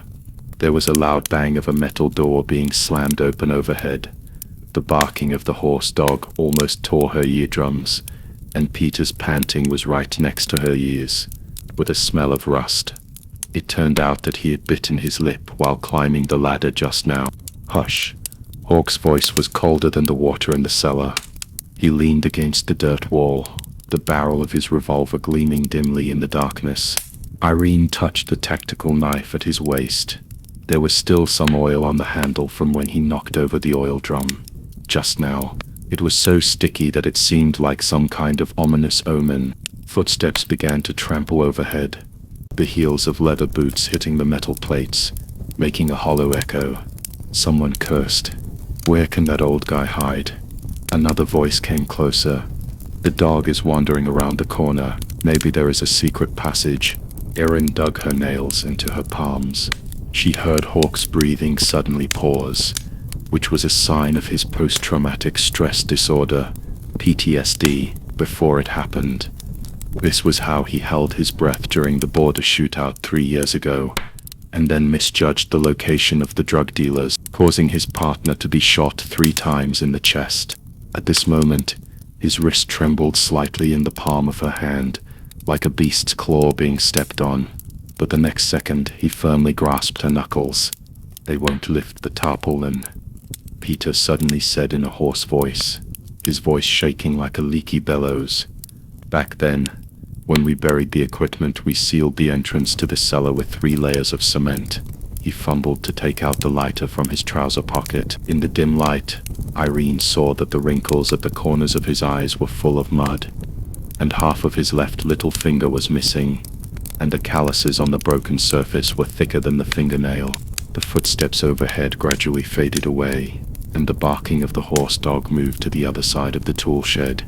Hawk put away his gun, pulled out a crumpled notebook from his pocket, and bit the pen cap between his teeth. Tell me, Mr. Brown, the Sequoia Energy incident. Peter's Adam's apple moved. The light from the lighter shone on the scar on his forehead, and the shape was like a twisted lightning. March 17, a rainy night. The methane pipeline of the number 4 drilling platform exploded. Johnny was inspecting it at the time and was blown into the mud pool by the air wave. He suddenly coughed violently, hunched his back, and put his knuckles against his ribs. They said it was an equipment failure. Irene remembered the initials on the metal plate. Johnny T, Lucas M, old Tom K. Are they all Peter's co-workers? She reached out and touched his little finger that was missing half of its body. What's wrong with your hand? Chemicals in the mud pool. Peter stared at the severed finger. I went down to salvage Johnny's body, and my glove was torn. The next day, my finger began to turn black, and the doctor said, if it was 2 hours later, the whole arm would have been lost. The company compensated me 5,000 yuan, and said the work injury is over. He suddenly laughed, and his laughter was like rusty gears, but they didn't tell me that those chemicals would flow with the blood. Now, when it rains, it feels like there are bugs gnawing at the cracks in my bones. Hawk's pen scratched on the notebook. Irene noticed that he paused when he wrote methane leak, and then crossed it out and rewrote it as human corner cutting. She pricked up her ears as she heard the roar of a car engine outside the window. It was the metallic sound of a Ford F-50, the same model as the suspicious refrigerated truck seized at the border last week. The discovery made the hair on the back of her neck stand up. Later they asked us to bury the bodies on the red soil slope in the north. Peter's voice became even lower. They said it was an accidental death, but old Tom's daughter was only 7 years old at the time. She cried and pulled my trouser legs and asked, "Did Dad go to fight monsters?" He suddenly grabbed Irene's hand, his nails almost digging into her skin. "The bodies of those girls you found in the refrigerated truck, are they the same as the ones we buried? This is not the first time that Sequoia Energy has used missing persons as a fig leaf over the years." Irene's heart skipped a beat. She remembered her aunt who disappeared at a reservation fair in 2003. The police file stated that she left the country on her own, but she searched through 4 generations of her family tree and could not find any entry or exit records of her aunt. At this moment, the temperature of Peter's palm was incredibly hot, like a fire that had been burning for 17 years, and was finally about to burn through the black cloth covering his body. And Daniel Blake. Peter suddenly lowered his voice and said, "He was the person in charge at the site. I saw him threatening the indigenous people with the genetic test report, saying, 'If your bloodline is not pure enough, you are not eligible to inherit the land.' Many of the missing people had disputed land rights." Hawk's pen paused. A new engine sound came from outside the window. This time it was a modified Dodge Ram, and the roar of the exhaust pipe was duller than before. Irene took out the police badge Hawk had handed her, and the metal edge touched her palm. It was his identification card, and it was also their amulet. "That's enough." Hawk closed the notebook and stuffed it into the innermost pocket of Irene's coat.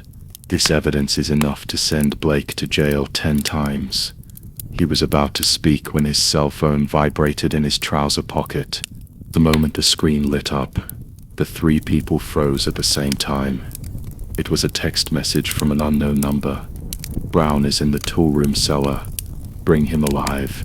Hawk's pupils shrank to pinpoints. Irene heard the sound of something heavy being dragged overhead, followed by the sharp sound of metal on concrete. Someone was lifting the linoleum. Peter's face was as white as a sheet in the dark. How could they know? "It's me." Hawk suddenly pulled off the miniature microphone on his collar. "When I knocked over the oil barrel just now, the monitoring device on the epaulette came loose." There was a self-deprecating sneer in his voice, which was the unique hollowness when post-traumatic stress disorder attacks. "I knew it would be messed up again this time." "No." Irene held his hand and pressed the badge into his palm. "You just let us know where the enemy is." She turned to Peter. "Do you remember the coordinates of Red Soil Slope?" Peter nodded heavily. There was the sound of shovels hitting the ground overhead, and as the first concrete slab cracked, Irene heard sirens farther away. It was an Arizona State Police Special Forces vehicle, and the siren mode was set to emergency support. She took out her cell phone and saw 3 unread messages on the screen, all from Maggie. "Be through in sample testing. The girl's bone marrow contains drilling fluid ingredients, specifically for Sequoia Energy. Daniel Blake's private jet took off from Houston half an hour ago. Be careful," he brought. The last message was not sent. The sound of the shovel came closer. Hawk checked the magazine of the revolver. The 6 bullets gleamed coldly in the light of the lighter. Erin fished out the pepper spray she had stashed in her boot. an old stash from her days as a protest coordinator. Peter suddenly pulled out a rusty metal box from his arms, inside which was a stack of yellowed photos. This is the live videotape of that year. I have hidden it in the mattress for 17 years. A muffled shout came from above. Found it. The cement slab at the entrance of the cellar shattered. The moment the moonlight came in, Irene saw the face of the man in front clearly. It was Daniel Blake. He was wearing a custom-made suit, his cufflinks gleaming coldly in the moonlight, but a smile hung on his lips, like a wolf who had finally caught its prey. "Mis cabos, Officer Reyes." His voice was like a razor blade coated in honey. "Welcome to my game." Hawk's finger tightened on the trigger. Irene smelled the odor of drilling fluid, which along with the bugs in Peter's bones slowly spread in the dank cellar.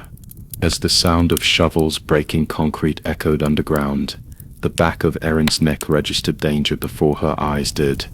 That oppressive sound of wind at a protest, when surrounded by riot shields. The moment she raised her head, the moonlight cut through the edges of Daniel Blake's cufflinks. The silver-blue reflection made her squint, as if someone had stabbed her pupil with an ice pick. "Put down your weapons." Carl Adams' voice came from above, with a hoarse tone that was roughened by wind and sand from years of working on the open-air drilling platform. Only then did Irene notice that there were 7 or 8 men in tactical vests crowded in the shadows at the entrance of the cellar. 2 of them were holding shotguns, the barrels of which shone coldly in the moonlight. Hawk's finger trembled slightly on the trigger. He could smell the cold sweat on his palms, and the smell reminded him of that stormy night in 2018. He was holding the same revolver, but failed to hit the target before the drug dealer pulled the trigger. The bullet grazed his partner's throat and splashed into a twisted flower in the red light of the police lights. At this moment, Daniel's smile was very similar to the drug dealer's raised eyebrows before being taken to the police car. Hawk's temple was throbbing and his back teeth were sore from biting them. "Officer Reyes." Daniel tilted his head, the heel of his leather shoe hitting the edge of the broken cement slab. "Do you know what it means to attack a police officer with a weapon on private property?" His eyes swept across Irene's hand tightly holding the pepper spray, and then fell on the metal box in Peter's arms. "Not to mention harboring a traitor who stole company secrets." Peter suddenly gave a gasp that sounded like a whimper. The rainy night 17 years ago suddenly flashed back before his eyes. He was squatting in the earth pit at the scene of the drilling accident, watching the foreman use a bulldozer to push 3 bodies into the landfill. Lubricating oil seeped out of the broken pipe and condensed into an oil film on the faces of the corpses. One of the girl's eyes was always open, and the pupil color was exactly the same as in one of the photos in the stack of photos in his arms. "They said as long as I don't tell anyone."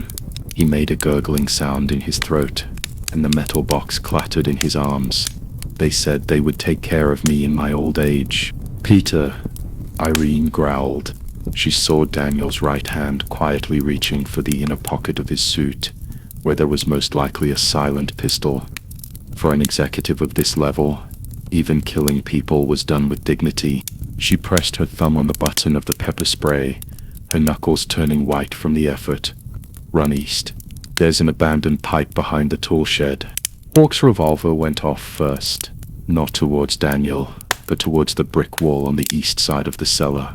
The bullet flew past Carl's ear and exploded on the brick surface, sending a ball of sparks. "Run," he yelled, his voice cracking, the tremor that comes with post-traumatic stress disorder, PTSD. But his arms were as steady as nails driven into rock. "Erin, take Peter. I'll cover you." As the 3 men stumbled to the ground, the night wind blew the stench of drilling fluid into their noses. Irene's boots dug into a puddle of mud. The sticky touch reminded her of the swamps on the reservation, and her grandmother's prophecy that the earth is bleeding.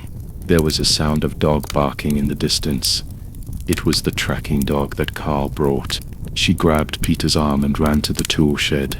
She caught a glimpse of Hawk leaning against the broken wall, the muzzle of his revolver drawing a silver arc in the moonlight. The door of the tool room was wrapped with wire. when Irene used the metal cap of the pepper spray to pry open the wire. Blood oozed from between her fingernails. The room was filled with rusty pipe wrenches and cracked rubber hoses. In the corner there was a half-filled bag of cement with the Black Diamond Energy logo printed on it. Exactly the same pattern on Daniel's cufflinks.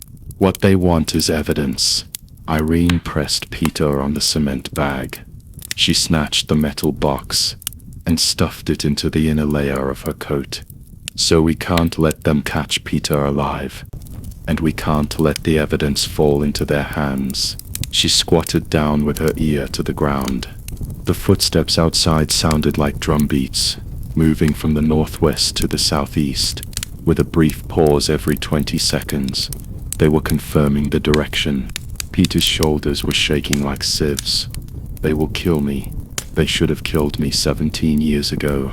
The foreman said that night that if I dared to tell anyone, he would bury me and those girls in the drilling well. He suddenly grabbed Irene's wrist, his nails almost digging into her bones.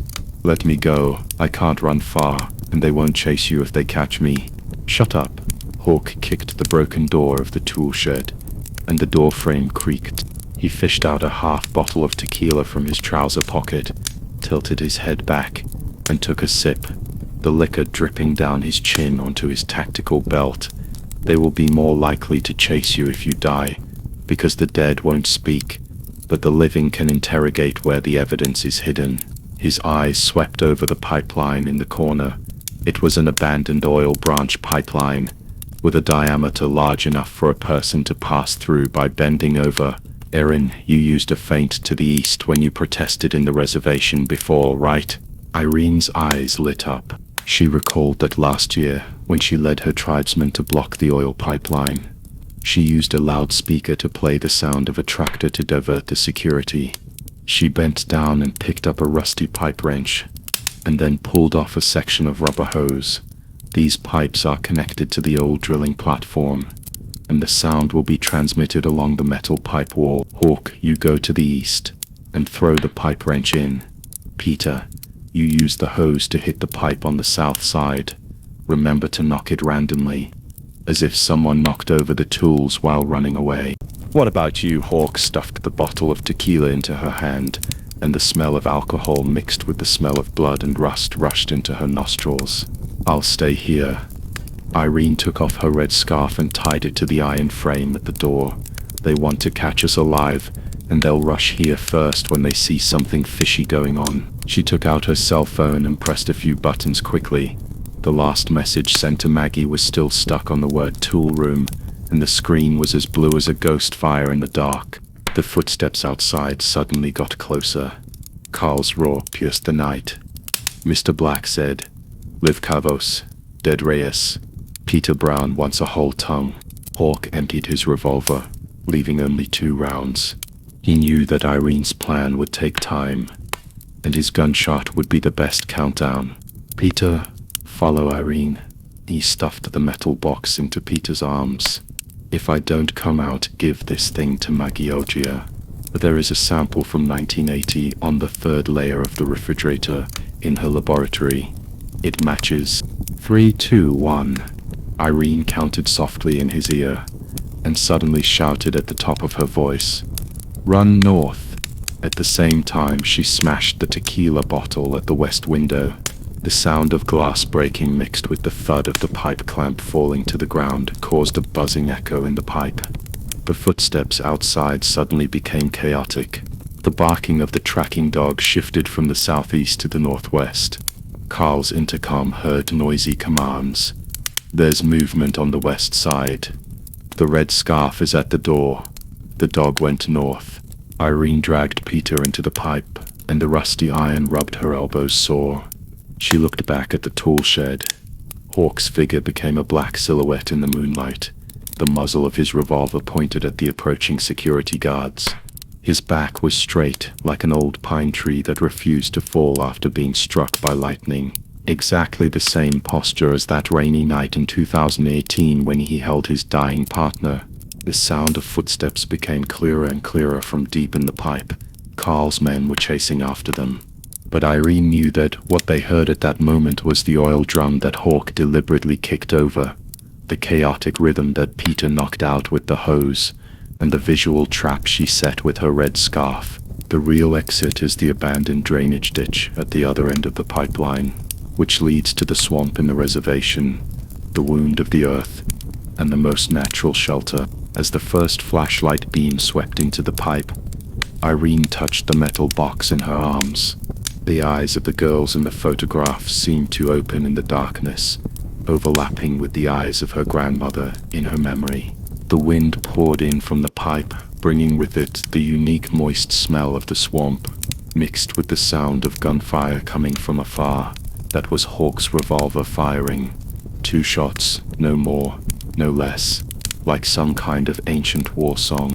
When the footsteps of the pursuers exploded at the other end of the pipe, Irene suddenly laughed. She thought of the game Daniel mentioned, but he didn't know that the real game had started when the first body was buried in the well 17 years ago, and now it was the turn of them, the gravekeepers, to dig out the truth.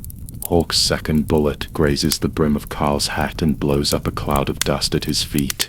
In the darkness he heard the sound of Irene's red scarf being blown by the wind, like a fluttering battle flag. And further away, a long wolf howl came from the direction of the swamp. That was the night watchman of the reservation, sending a signal. Faith moves mountains, and my grace sustains you. As the flashlight left jagged marks on the inner wall of the pipe, Irene's fingers were pressing on the buckle of the metal box. The eyes of 17-year-old Louise Bell, the Cree girl who disappeared in Montreal last month, glow in the darkness, matching the look she remembers her grandmother giving her as she clutched her wrist before she died. It was the winter of 1989. The old woman coughed up blood and said, "They buried our children in the cracks of the ground." Before she could finish her words, she was cut off by the sound of an ambulance siren and never woke up again. 3 feet to the right, the pursuer's roar made the pipes buzz. Irene quickly stuffed the metal box into her breast pocket and felt for the yellowed family tree inside, proof of 4 generations of Cree ancestry, the result of her grandmother spending 37 years searching through the Ottawa archives. The swamp wind blew in from the drain, carrying with it the smell of rotting reeds and the crack of Hawk's revolver. 2 shots hit the rock on the left accurately. At the moment when sparks flew, the flashlights of the pursuit team all turned to the left. "Let's go." Irene grabbed Peter's sleeve and rushed into the back window of the tool shed. The hands of this former oil worker were like cubes of ice. 3 months ago, he witnessed a landslide on the drilling platform that buried 3 Aboriginal interns alive. Now his hands were shaking like a poplar leaf blown by the wind. Hawk was the last one to come, his boots rolling over the bolts on the ground, and his last shot grazed the door frame and burned a scorched hole in the brim of the hat of the pursuit. "Captain Carl." The night wind in the hilly area blew sand into my face. Irene's red scarf fluttered in the wind, like a flag soaked in blood. She remembered coming to this hill with her grandmother to pick blueberries when she was 12 years old. The old woman drew on the ground with a birch branch. "These gullies are the scars of the earth, but also our shield." At this moment she dragged the 2 of them into a half-person high crack. The gravel under their feet made a crisp sound, and Carl's angry curses came from behind. "Search separately. Don't let that bitch run back to the reservation." The entrance to the cave is hidden behind a crooked-necked juniper.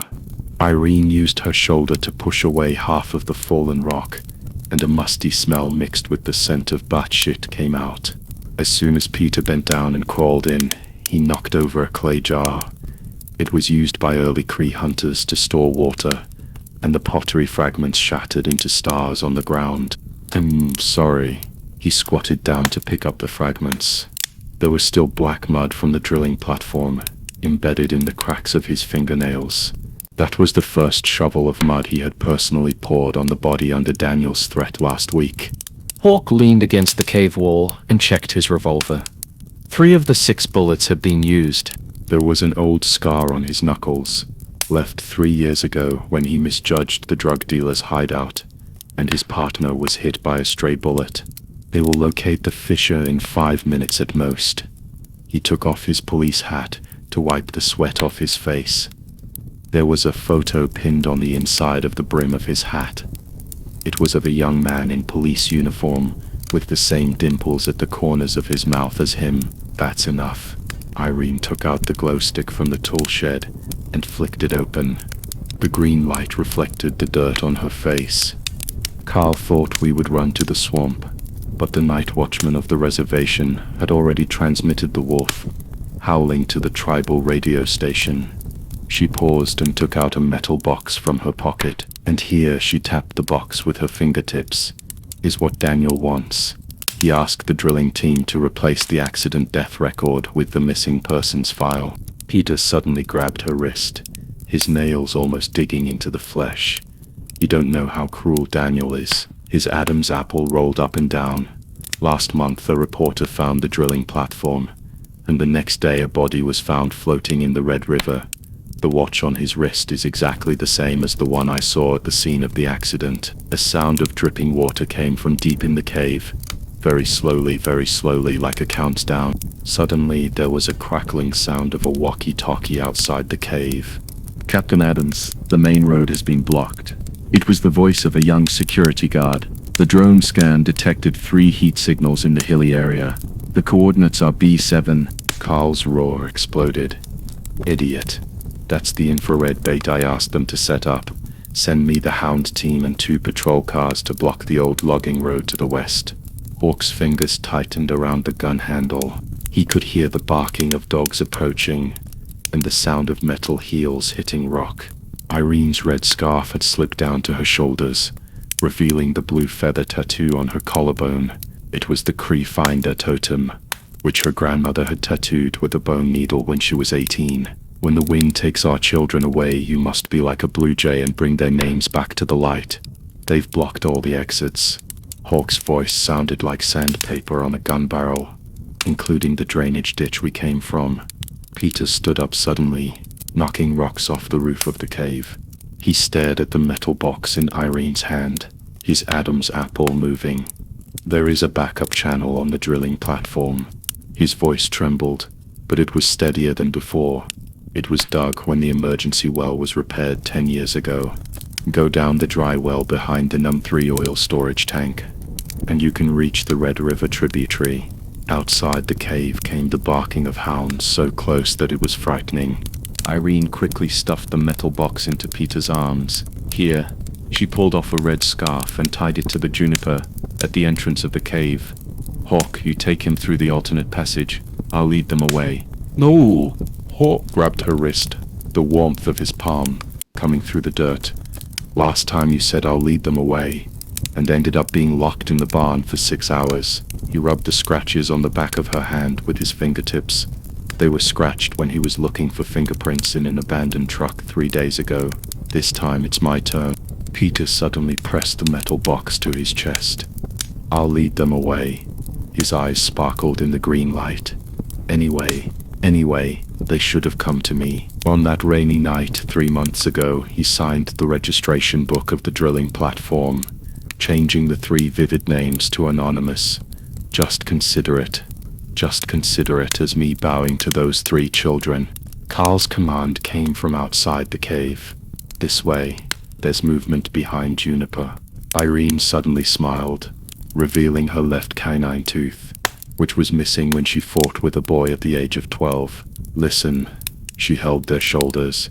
I'll count to 3. Peter will run east, Hawk will go west, and I'll go south. She took out the lighter from her pocket. Remember, when you see 3 flames, go to the Red River branch.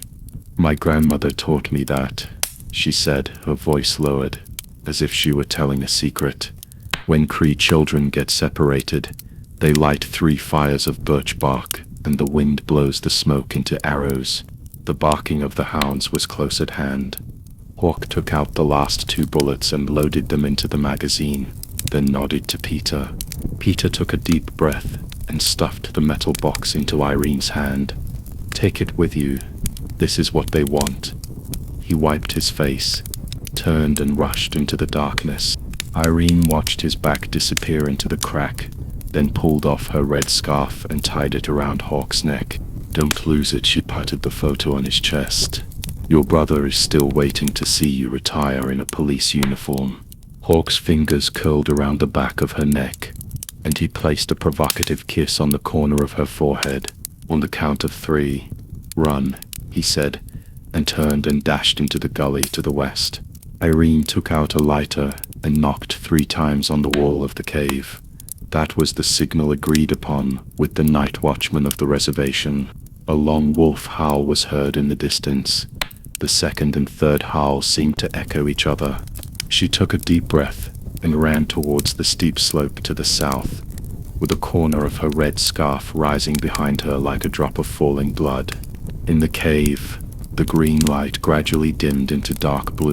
The buckle on the metal box flashed a cold light, and the corner of the account book inside was tilted, revealing half a line of words: 2021-517. Anonymous number 3, female Cree. From outside the cave came shouts, the barking of hunting dogs, and the sound of footsteps gradually fading away. In the darkness there was a sudden sound of falling rocks in a corner, as if someone was approaching tentatively. Water seeping from the cave wall gathered into ice beads at the back of Irene's neck, and slid down her spine into her collar, as she adjusted her breathing by leaning against the damp cracks in the rock.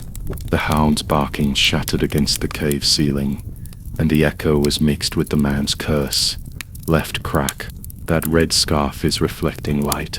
The metal box hurt her ribs. She hadn't noticed the weight when Peter had handed it to her, but now she realized that it was as heavy as a piece of frozen lead. In addition to the account book, there might be even heavier secrets inside. She reached for the cell phone in her pocket. The cold light from the screen cast a faint blue shadow on her palm. When she turned to Linda Thompson in the address book, her fingertips paused on the call button. 3 months ago, at a protest rally on the reservation, this woman with silver-gray pigtails rushed to the stage, holding a sample of water contaminated by oil, her throat hoarse from shouting. "They drilled 17 black wells in our aquifer. The groundwater test report has been suppressed for 3 years." At that time, Irene was holding a megaphone to organize the crowd. She was pulled into the shadows by some unknown force and handed her a bottle of ice water. She asked, "Do you want evidence or attention?" Linda's blue eyes suddenly lit up. "Both." The phone was vibrating in my palm. The first 2 times I dialed, the signal was interrupted, and the tone was busy. The third time, a female voice finally came through the noise of the current. "Erin, the noise over there. They're catching up." Irene panted into the phone. The footsteps outside the crevice were so close that she could hear the crisp sound of leather boots crushing stones. Peter gave me a metal box with a list of missing persons, and the oil company's burial records. "Wait," Linda's keyboard suddenly stopped. "You mean Black Energy? I just received satellite imagery last week, and they have 3 times more drilling than reported on the edge of the no man's land corridor. Soil samples show excessive levels of benzene. Can we contact the media?" Irene dug her nails into her palms. She heard the whimpering of hounds outside the cave.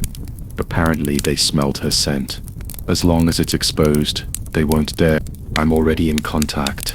Linda's voice suddenly dropped, and the sound of papers shuffling could be heard in the background.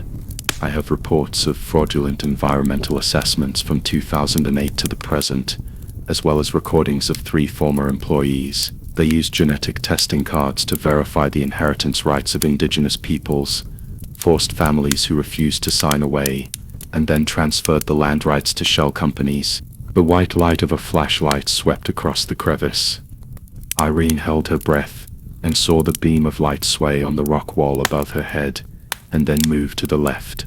She slid down the wet rock wall slowly. The metal box against her abdomen began to get hot, like a piece of red-hot charcoal. "Linda, they want this box. If I—" Sazadi, stupid, Linda interrupted. "I just sent a coded email to Border Times 2 hours ago with the title Bloody Drilling in the US-Canada Corridor." Blake's PR department should be going crazy by now. Click. Irene's pupils suddenly contracted. It was the sound of a gun being loaded, so close that it seemed to be right next to her ear. "Someone's here," she said quickly into the phone. "Hold on, I'll hang up when I count to 10. Irene." Linda's voice was ripped apart by electricity, and the last few words were terribly clear. Daniel Blake had an emergency meeting in New York, and his private plane landed in El Paso half an hour ago. The white light of the flashlight suddenly pierced through the crevice and shone onto Irene's face. She instinctively stuffed the metal box deep into the crevice, turned around and ran to the bottom of the cave, her red scarf blown up by the wind and hitting her face. A man's roar came from behind. "Catch that woman. The box is with her." At the same time, in a ravine 3 kilometers away, Hawk's fingers dug deep into the gravel. He could hear the barking of hounds closing in from the southeast, and the old injury on his left rib was throbbing from the intense running. That was the place where he was grazed by a shotgun blast while chasing a drug dealer 3 years ago. Worse was the ringing in my ears, like a broken radio blasting in my skull, mixed with that ever-present voice. "Right, there's an ambush in the east." He touched the picture on his chest. The smiling face of his brother was a little blurry under the plastic film. It was taken last Christmas. The little bastard forced him to wear a police uniform for the family photo.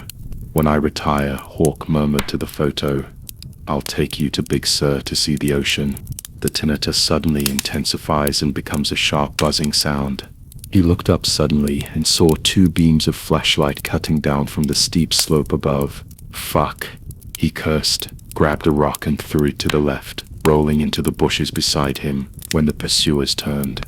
The pain of the thorns scratching the back of his hand made him more awake. At this time he heard it. Not tinnitus, but the sound of Irene's red scarf being blown by the wind, mixed with a man's shout. She went to the bottom of the cave. At the deepest part of the cave, Peter was huddled behind a pile of rubble, shivering. He could hear his own heartbeat pounding against his ribs like a broken drum. 3 days ago, he was working as a porter at the Black Energy warehouse until he saw them stuffing the 5th body into the refrigerated truck, a girl with blue skin and a Cree wolf head necklace around her neck, exactly the same as the one his daughter lost last year. Brown. "What are you daydreaming about?" The foreman hit him on the calf with a rubber stick. "After this run, your bonus will be doubled." His calves were still aching, but what was even more uncomfortable than the pain was the acid churning in his stomach. He took out half a piece of chocolate from his pocket, which Irene had stuffed into his pocket at the entrance of the cave. "Save it for your life." The rubbing sound of the candy wrapper gave him a chill, and when he looked up he saw 2 flashlights sweeping towards him. There, Peter stumbled to his feet and dropped the chocolate. He recalled his daughter's phone call last week, saying that the school needed her great-grandmother's birth certificate for a family tree assignment. "Dad, didn't you work in the archives of an energy company?" Her voice was as sweet as honey. "Can you help me find it?" He didn't say anything at the time, just stared at the Black Energy slogan on the wall. "We are not extracting oil. We are extracting the future." Now he finally understood where those missing indigenous people had gone. They became fertilizer for the future, were buried under the drilling platform, were labeled anonymous, and all traces of their existence were erased. "Catch him." Peter gritted his teeth and rushed into the darkness. His heel got stuck in the cracks of the stone, and he fell heavily to the ground. He felt a burning pain in his knee, and when he felt sticky blood on his hand, he suddenly laughed. It turns out that pain is a good thing. Pain means he is still alive, and that he can still— "Irene!" he shouted deep into the cave. "The box is under the 3rd stone in the crevice. They want the account book." The shouts hit the walls of the cave and turned into the echoes of countless account books. Almost at the same time, the roar of a car engine was heard in the distance. Not the siren of a police car, but a modified diesel engine. The low sound was like that of a hungry beast, outside the floor-to-ceiling windows of the top-floor office at the Black Building in Manhattan, New York. The rain is blurring the outline of Central Park. Daniel Blake gripped the satellite phone until his knuckles turned white. "Linda Thompson?" He repeated his men's report, his blue eyes narrowing behind his gold-rimmed glasses. "The old woman who always protests with the water quality report? She contacted the Border Times and Canada's CBC. The voice on the phone was filled with electrical noise, and sent an encrypted email half an hour ago with the subject line, 'That's enough.'" Daniel interrupted him, and turned to look at the family portrait on the wall. His great-grandfather wore the coarse cloth overalls of an oil worker. His grandfather wore the top hat of an oil tycoon. And his father, his eyes stopped at the medal on his father's chest, which was the Energy Security Contribution Award awarded by the government. "Have her disappear from tomorrow's news," he said, his voice like frozen steel, not from the headlines, but from the news completely. "Clear." Daniel hung up the phone and looked at the genetic test report on his desk. The top one is for Erin Carvos. 32.7% Cree ancestry. Does not meet the requirements for inheritance rights on the reserve. His fingertips ran over the words 32.7%, and he suddenly laughed. Outside the cave, the high beams of a modified truck pierced the night. Irene heard the sound of tires crunching over gravel, which sent chills down her spine more than the barking of the hounds. She reached for the metal box in the crevice, and her fingertips touched the newly revealed words on the corner of the account book page. 208-21, John Doe 1, female Cree, genetic test. Failed. The red scarf was blown up by the wind, like a drop of blood hanging on the edge of a cliff. The sound of a truck engine in the distance was getting closer and closer, mixed with a man's low growl. The boss said, "I have to see him alive or dead in a box." Irene held the metal box tightly and ran towards the darkest part of the cave. She knew that the real storm had just begun. The high beams of the converted truck cast huge shadows on the rock wall, and Erin's hiking boots crushed the gravel, and every step felt like stepping on taut strings. The metal box hurt her ribs, and the handwriting in 2008 in the muddy account book danced on her retina. Anonymous number 1. Female Cree. Genetic test. Failed. This line of words was like an ice pick, piercing her 20 years of guesswork. It turned out that her mother's disappearance that year had long been written into the oil company's death list. Left. A low shout came with the mountain wind. Hawk's pickup truck rushed out from behind the crevice, the passenger door wide open, his cowboy hat tilted on his forehead, and his right hand still clutched an unfinished bottle of tequila. But Irene knew that the bottle was filled with water. He had quit drinking since he misjudged the drug dealer's location 3 months ago, and caused his partner to be shot. The truck tires brushed against Irene's trouser legs, and rolled over. The moment she jumped into the passenger seat, the rear window glass exploded with a bang. Hawk swerved the steering wheel, and the car drew a drifting arc on the edge of the cliff. Irene heard a suppressed growl from his throat, which was a symptom of a PTSD attack, just like last winter when they were chasing human traffickers in the desert. Hawk gritted his teeth and stepped on the accelerator to the bottom. "Peter is waiting at the motel." Hawk pulled off his flannel jacket that was draped over the back of the chair, and wrapped it around Irene's trembling shoulders. In the rearview mirror, the taillights of the modified truck looked like two bloodshot eyes. Linda came with satellite images from an environmental protection organization. She said it could prove that the sewage pipes of those drilling platforms led directly to underground rivers. Irene touched the silver pendant around her neck, which was the Cree totem left by her mother. The corner of the account book page in the metal box poked her palm, and she suddenly remembered that when she was 12 years old, her mother squatted by the campfire and braided her hair, saying, "Our blood is like an underground river. What we can see is the surface of the water, and what we can't see is the roots that support the land." And Daniel Blake's genetic test report showed 32.7% of his Cree ancestry. which was trying to cut off these invisible routes. The motel's neon lights blurred into a red mass in the rain and fog. Peter Brown huddled in a rocking chair in the corner, a damp, musty smell seeping from a brown paper bag on his knees. Accident records he had stolen from the oil company's scrapyard. The former worker who had participated in the well collapse accident was tearing cigarette paper with shaking fingers, looking up at the door after each tear. They said that if I talk too much, they would put me and the girls in a refrigerated truck. Linda Thompson's backpack thumped down on the table. The environmentalist with a short haircut took out her tablet, and a satellite image unfolded on the screen. Dozens of gray dots in the deep green forest looked like festering wounds. Those were illegal drilling by oil companies. Last week I took a sample in the Yukon River, and the mercury content exceeded the standard by 47 times.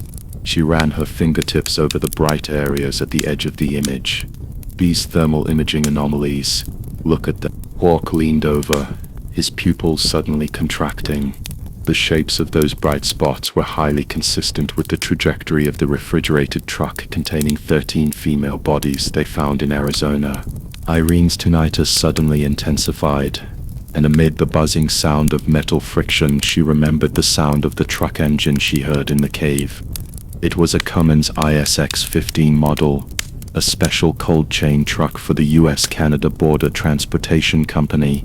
"They need anonymous," Peter said suddenly. Cigarette paper fragments all over his trouser legs. People died in drilling accidents, and if they report it, they will have to pay a huge amount of compensation, and they will also have to shut down the well for rectification. But if it's the missing indigenous people, no one will track them down. His Adam's apple rolled. Last spring, when the Nuttery well collapsed, I saw with my own eyes the foreman loading the bodies into a refrigerated truck and saying, "Send them back to the reservation." But the people on the reservation had never seen them. Linda's finger hovered over the tablet, and the blue light of the screen made her face turn blue. We found out that the oil company bought off the genetic testing agency.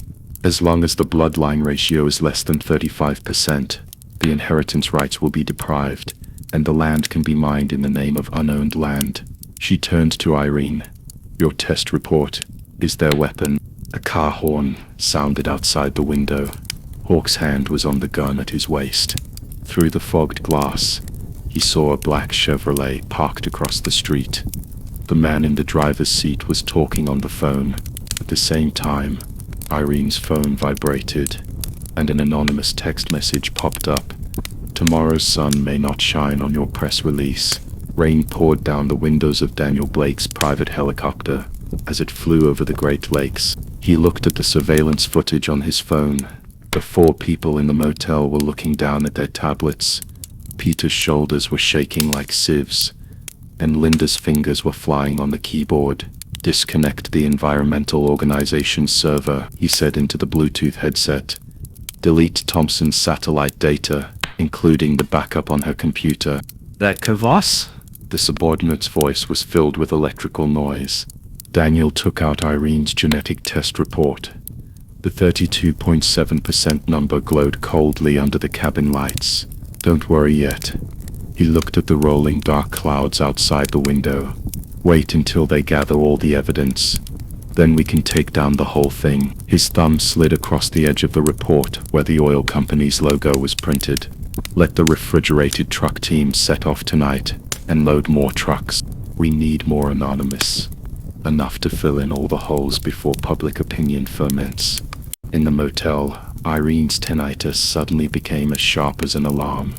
She looked out the window. In the rain, the taillights of the black Chevrolet looked like 2 dying charcoal fires. Hawk's hand moved away from his gun and rested on the back of her neck, his body temperature coming through the damp collar. "They're going to do it." Linda closed the tablet, and the metal shell made a crisp click sound. At 3 o'clock in the morning, I met with an investigative reporter from the Border Times. She took out the encrypted USB drive. "The evidence is all here, unless they can hack into the Library of Congress. Otherwise..." Peter stood up suddenly, and the chair made a sharp sound on the floor. He stared at the TV on the wall. A line of words in the morning news scrolling made him turn pale. Environmental activist Linda Thompson is being investigated for suspected falsification of environmental data. Irene's phone vibrated again. This time it was a photo. Linda's office was in a mess.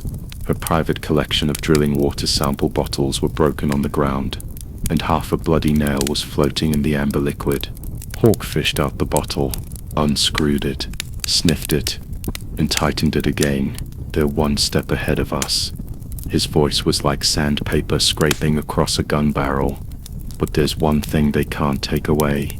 He looked at the metal box in Irene's arms. The corner of the account book was slightly raised under the lid, reflecting the light of the desk lamp like a knife about to be unsheathed. The rain is getting heavier. The sound of a refrigerated truck's engine could be heard in the distance, mixed with the howling of wolves coming from nowhere, spreading in the humid air, like a sign of something about to break out of its cocoon.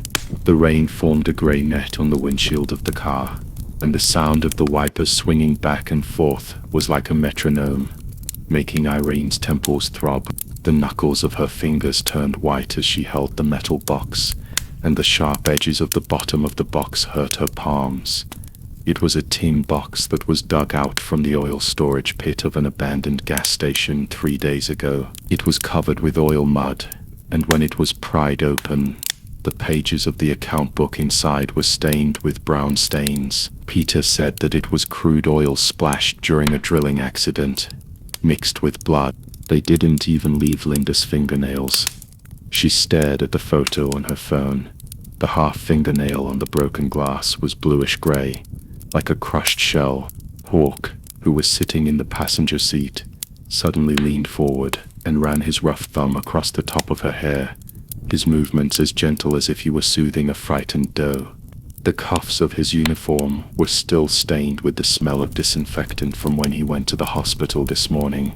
The smell, mixed with the fishy smell of rain, entered her nostrils. Linda sent an encrypted email to the Border Times last night. The reporter is now checking old files in the Library of Congress. There was a creaking sound from the back seat. Peter huddled up with his knees drawn up to his chest, staring at the rain outside the car window. His washed-out denim jacket still carried the dampness of the hotel's air conditioning last night, and now it was rising and falling with his rapid breathing. They knew I'd been to well site number 7. He suddenly grabbed the back of Irene's chair, his knuckles turning blue from the force. Brown is a pseudonym. My real name is Cody Bell.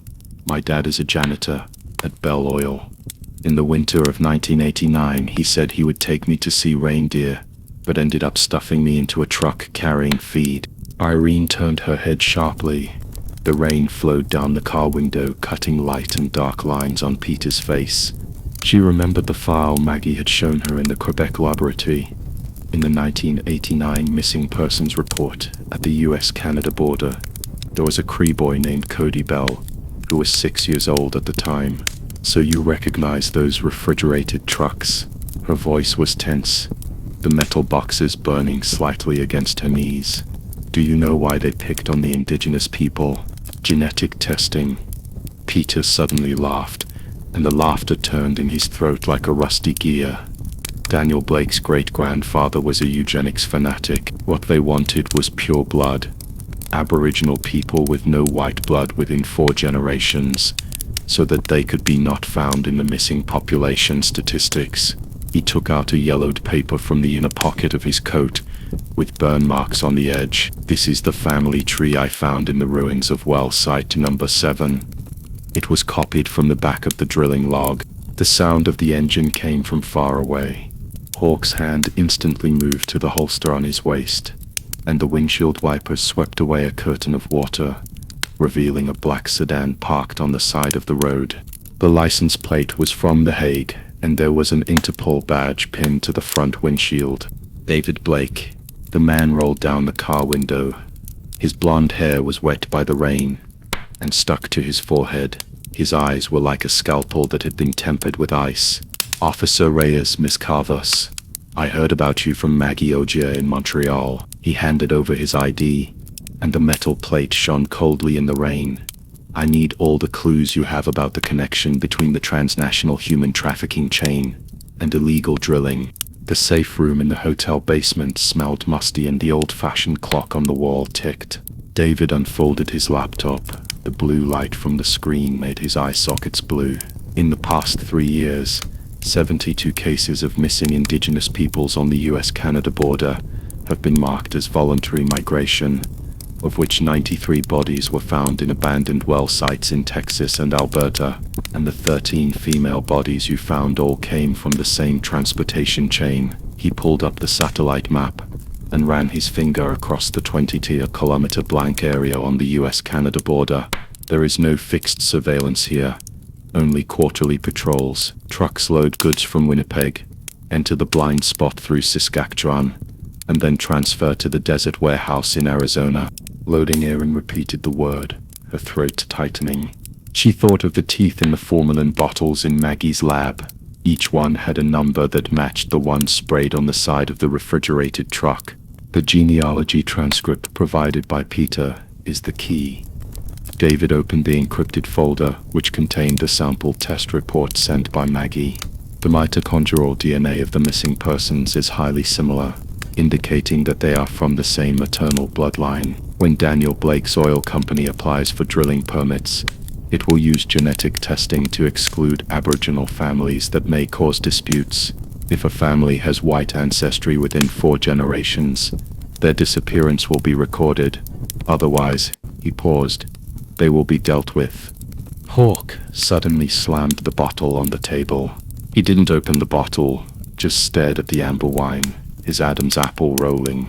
So there are radioactive substances in Linda's water sample, not because of falsified environmental data, but because illegal fracturing fluid was used in drilling. When he looked up, the wrinkles at the end of his eyes were gleaming with tears. Those women didn't freeze to death. They were slowly killed by the radiation in the fracturing fluid.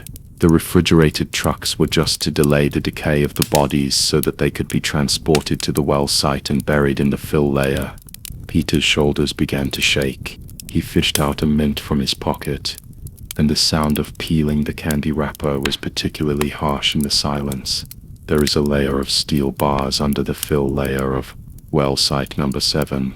I helped them move the steel bars back then. He suddenly grabbed David's wrist, his nails almost digging into his skin. There is an old spruce tree 300 meters east of the well site. There is an iron box buried under the tree. Inside is my father's work log. He recorded the characteristics of each body, as well as the license plate number of the truck. Irene tapped her fingers 3 times on the metal box. Tucked into the account book was her grandmother's birth certificate, issued by the Cree Reservation in 1947, with no white surnames in the 4-generation family tree. We need to cut in from the transport route. She looked up at David, the rain dripping down her hair onto her collarbone. There are 3 paths in the blind area, and only the indigenous guides know which one will avoid the seasonal patrols. David's fingers tapped quickly on the keyboard, and 3 green dotted lines popped up on the satellite map. I need you to be my guide. He turned to Hawk. Officer Reyes, can the Border Patrol's internal system retrieve patrol records from the past 6 months? Hawk loosened his tie, revealing the pale pink scar below his Adam's apple. It was caused by shrapnel when a colleague blocked a bullet for him 3 years ago. The system was updated at 2 a.m., and I can hack into the temporary port. He took out his phone, and the bloodshot eyes were reflected when the screen lit up. But Daniel's people may have been monitoring my communications, so we used the old method. David turned off the computer and took out 3 micro recorders from his briefcase. Tomorrow morning at 8 o'clock, you go to the Old Oak Cafe on the border and engrave the patrol records in this. He looked at Irene. You take Peter to Winnipeg and find the spruce tree he mentioned. I don't know when the rain stopped. Irene stood at the door of the hotel, looking at the sky, turning pale. The sound of a refrigerated truck's engine came from the distance. This time it was closer, the roar of the exhaust pipe, mixed with the howling of wolves in the morning mist, like some kind of ancient war song. She touched the silver pendant around her neck. It was left by her grandmother and was engraved with the Cree wolf totem. The metal box in her bag gently hit her waist, like a heart about to beat. Hawk walked over to her, holding 2 paper cups of coffee. He said nothing, but pressed the hot coffee into her hand. In the distance, David's black car had already started, and its taillights looked like 2 blood beads in the morning mist. "They're coming," Irene said softly. Hawk's fingers paused in her hair, and finally fell on her shoulders, his strength as solid as a rock. "But we are ready too." A golden line appeared in the clouds in the east, shining on the edge of the metal box. The blurred handwriting on the account book gradually became clear in the morning light, and each stroke was like a carving knife, drawing a bloody crack in the darkness. The morning mist, wrapped in the smell of rust, drifted in through the car window. Irene rolled down the window to let the cold wind in. The metal box rested on her lap. The corners of the account book that she had flipped through under the hotel lamp last night were still curled up, and the ink marks rubbed against her fingertips like a dark red scar. Hawk drove the police car very slowly, amid the sound of the tires rolling over the gravel road. She heard a buzzing in her ears. It was an old problem. Every time she used her ears to distinguish mechanical sounds, it was like there were bees building a nest in her skull. "There's a fork in the road ahead." David's voice came from the intercom. His black car was 2 kilometers away, responsible for observing the blind spot of the high-altitude surveillance. The Interpol's car was covered in dark film and was parked next to an abandoned road maintenance station. According to the last location of Emily's cell phone signal, she was kidnapped near Logging Road, number 3. Hawk put his coffee cup on the cup holder and tapped the dashboard with his knuckles. That forest was bought by an energy company 10 years ago, saying they were going to explore for shale gas, but the land was never developed, and the road was abandoned first. He turned his head to look at Irene. "Is this the forest your grandmother was protesting against?" Irene touched the silver wolf totem pendant around her neck. In the winter of 1997, Cree elders set up tents on Logging Road 3 to prevent drillers from running over their ancestral burial sites. Later, the tent was dismantled overnight, and my grandmother's parchment protest letter is still locked in a metal cabinet in the reservation. "Yes," she responded, her throat tight. When the car turned around the mountain, Irene suddenly held Hawk's arm and said, "Stop." The engine noise gradually faded, and a faint sound of metal friction emerged in the morning mist. She closed her eyes, her ears ringing like a tide, but she caught the sound at the top of the wave. It's the turbocharger of the Freightliner refrigerated truck. When she opened her eyes, her pupils shrank slightly. It's the same model as the one that transported the body. Hawk immediately turned the steering wheel, and the police car turned onto a path covered by bushes. Just as they passed 2 dead pines, they saw a figure curled up on the side of the road. It was a girl wearing an old gray hoodie, her knees pressed against her chest, and there was a fresh mark on her wrist that looked like a purple snake. "Emily?" Irene pushed open the car door and spoke softly. The girl raised her head. Her left eye was swollen to a slit, but her right eye was burning. "Are you here to look for Turner?" She struggled to stand up, and her lower back rubbed against the broken glass in the pine needles. She gasped. "I heard them say that someone was investigating the refrigerated truck." Hawk got the first aid kit out of the trunk and Erin helped Emily into the back seat. The girl's fingers were trembling with cold. When she took the hot cocoa handed to her by Hawk, the condensed water on the wall of the cup flowed down the scar on her wrist. "They locked us in a tin house." She stared at the mountains outside the car. The house was behind the old church, and you could smell the smell of pine resin. They always burned pine branches in the middle of the night, saying that it could cover the smell of corpses. Erin's heart skipped a beat. The old church is a taboo place for the Cree. 20 years ago, a fire burned all the wooden beams, leaving only half of the stone wall standing in the woods.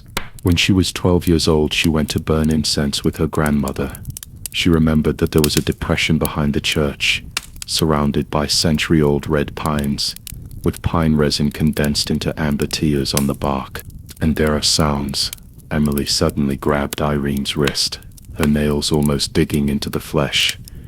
At night you can hear the beep of a truck reversing. Beep. And someone knocking on a metal pipe. Irene's tinnitus suddenly became sharp. She thought of the account book in the metal box. The last few pages had 23000 Songtao District written on them, with a crooked bell drawn next to it. Was that the symbol for the reversing warning sound? Pine Waves is the Cree name for the old church. She turned to look at Hawk, her eyes bright as if they were quenched by fire. The tin house Emily mentioned should be in the hollow. Hawk stepped on the accelerator, and the police car left an afterimage on the mountain road. David's intercom rang at the right moment. I checked the satellite imagery, and there is indeed a building heat signature behind the old church. The area is consistent with the refrigerated truck loading and unloading area. The morning mist had just lifted when their car stopped in front of the ruins of the old church. There were still scorch marks on half of the stone wall. After going around the broken wall, there was indeed a blue iron warehouse standing in the depression. Under the eaves of the door hung a rusty red lantern, exactly the same as Emily described, red that can reflect a person's shadow. Irene took out the tactical flashlight from her waist and swept the beam across the crack in the warehouse door. There was a faint noise coming from inside, like an iron chain scraping across the ground. Hawk drew his gun and motioned David to go around to the side door. As the three men approached back to back, Erin's phone vibrated in her pocket. It was an anonymous text message. "Is it fun to play detective games? Time to go home and feed the dog, Miss Carvas." Her grip tightened suddenly. The sender of the text message showed unknown, but the wolf head symbol at the end was exactly the same as the pattern on the silver pendant around her neck. It was a totem variant known only to the elders of the Cree. "Erin." Hawk's voice was alert. She stuffed her phone into her trouser pocket and shook her head. The moment Hawk kicked the warehouse door open, the smell of mold and rotten meat hit him in the face. There were several broken handcuffs on the ground, and a pile of crumpled blankets in the corner. On one of the blankets was half a fingernail stuck, stained with peeling pink nail polish. "They just left." David squatted down and picked up a crumpled paper with tweezers. "This is the drilling permit application form from the energy company. It's dated 3 days ago." Irene's gaze fell on the innermost part of the warehouse. There was a fresh scratch on the cement floor, as if it had been left by a heavy object being dragged across it. She squatted down and her fingertips felt the black powder in the scratches, shale fragments. "This isn't just a transit point." She looked up at Hawk. "They use the trucks that carry people to move the drilling equipment, and they use the missing persons lists to cover up the illegal mining." The mountain wind suddenly blew up, making the iron roof rustle. Hawk's cell phone rang at this time. He picked up the call, and his face instantly darkened. The informant said, "Turner's people found us." Irene touched the silver pendant around her neck. The metal felt chilly against her skin. She looked toward the forest outside the warehouse. The morning mist had risen up again without her noticing, like a ball of ink that was getting thicker and thicker. The sound of a refrigerated truck's engine came from the distance, this time closer than ever before. The roar of the exhaust pipe mixed with the sound of pine trees, like the howl of some ferocious beast about to break out of the ground. 300 kilometers away, Jack Turner smashed his cell phone on the mahogany desk. The screen cracked into spider webs, reflecting his distorted face. "Investigate." He loosened his tie and tapped his knuckles on the drilling blueprint on the table. "Investigate those 3 nosy people, especially the Cree woman." He suddenly smiled, his thumb rubbing across the corner of his knife-like mouth. "Let them know what the price is for touching my goods." Outside the window, a convoy of refrigerated vehicles was heading into the morning mist. The headlights formed a red line, like a snake spitting out its tongue, slowly crawling towards the direction of the old church. The morning mist, carrying the bitter scent of pine needles, diffused in through the stained glass windows of the old church. Irene knelt behind the front bench, fingertips pressed to her temples. The metallic vibrations of the refrigerated truck engine were drilling into her bones along the ground. 3, no 4. She closed her eyes, and the ringing in her ears was like a swarm of bees buzzing. The price of using metal ears. 2 kilometers southwest. They are going around the back mountain to encircle us. She pulled off the silver pendant from her neck and held it tightly in her hand. It was a wolf head carved by her grandmother from deer bones, with her great-grandmother's name engraved on it. When she was 12 years old, her mother disappeared in this forest.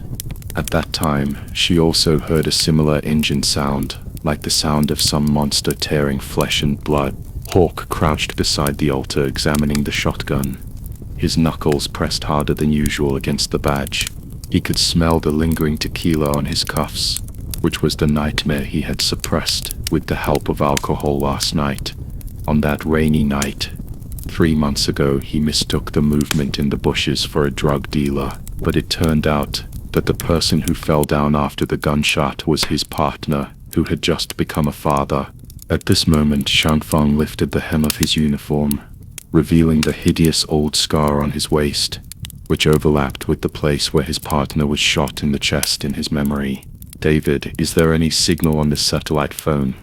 Irene suddenly raised her head and asked. The Interpol agent was debugging equipment against the wall. His eyes narrowed into a hawk-like arc behind the lenses. Tom said he would put the message into the hollow tree beside Highway 3 before 10 o'clock. Now it's 9:17. He raised his head to look at the leaking dome. Turner's people arrived half an hour earlier than expected. There was a sound of dead branches breaking outside the church. Hawk's fingers trembled slightly on the trigger guard, and his Adam's apple moved. "Aaron, you go to the cellar first." "Bullshit." Irene picked up the tactical backpack from the corner and threw it into his arms. "They have blocked the exit of the cellar a long time ago."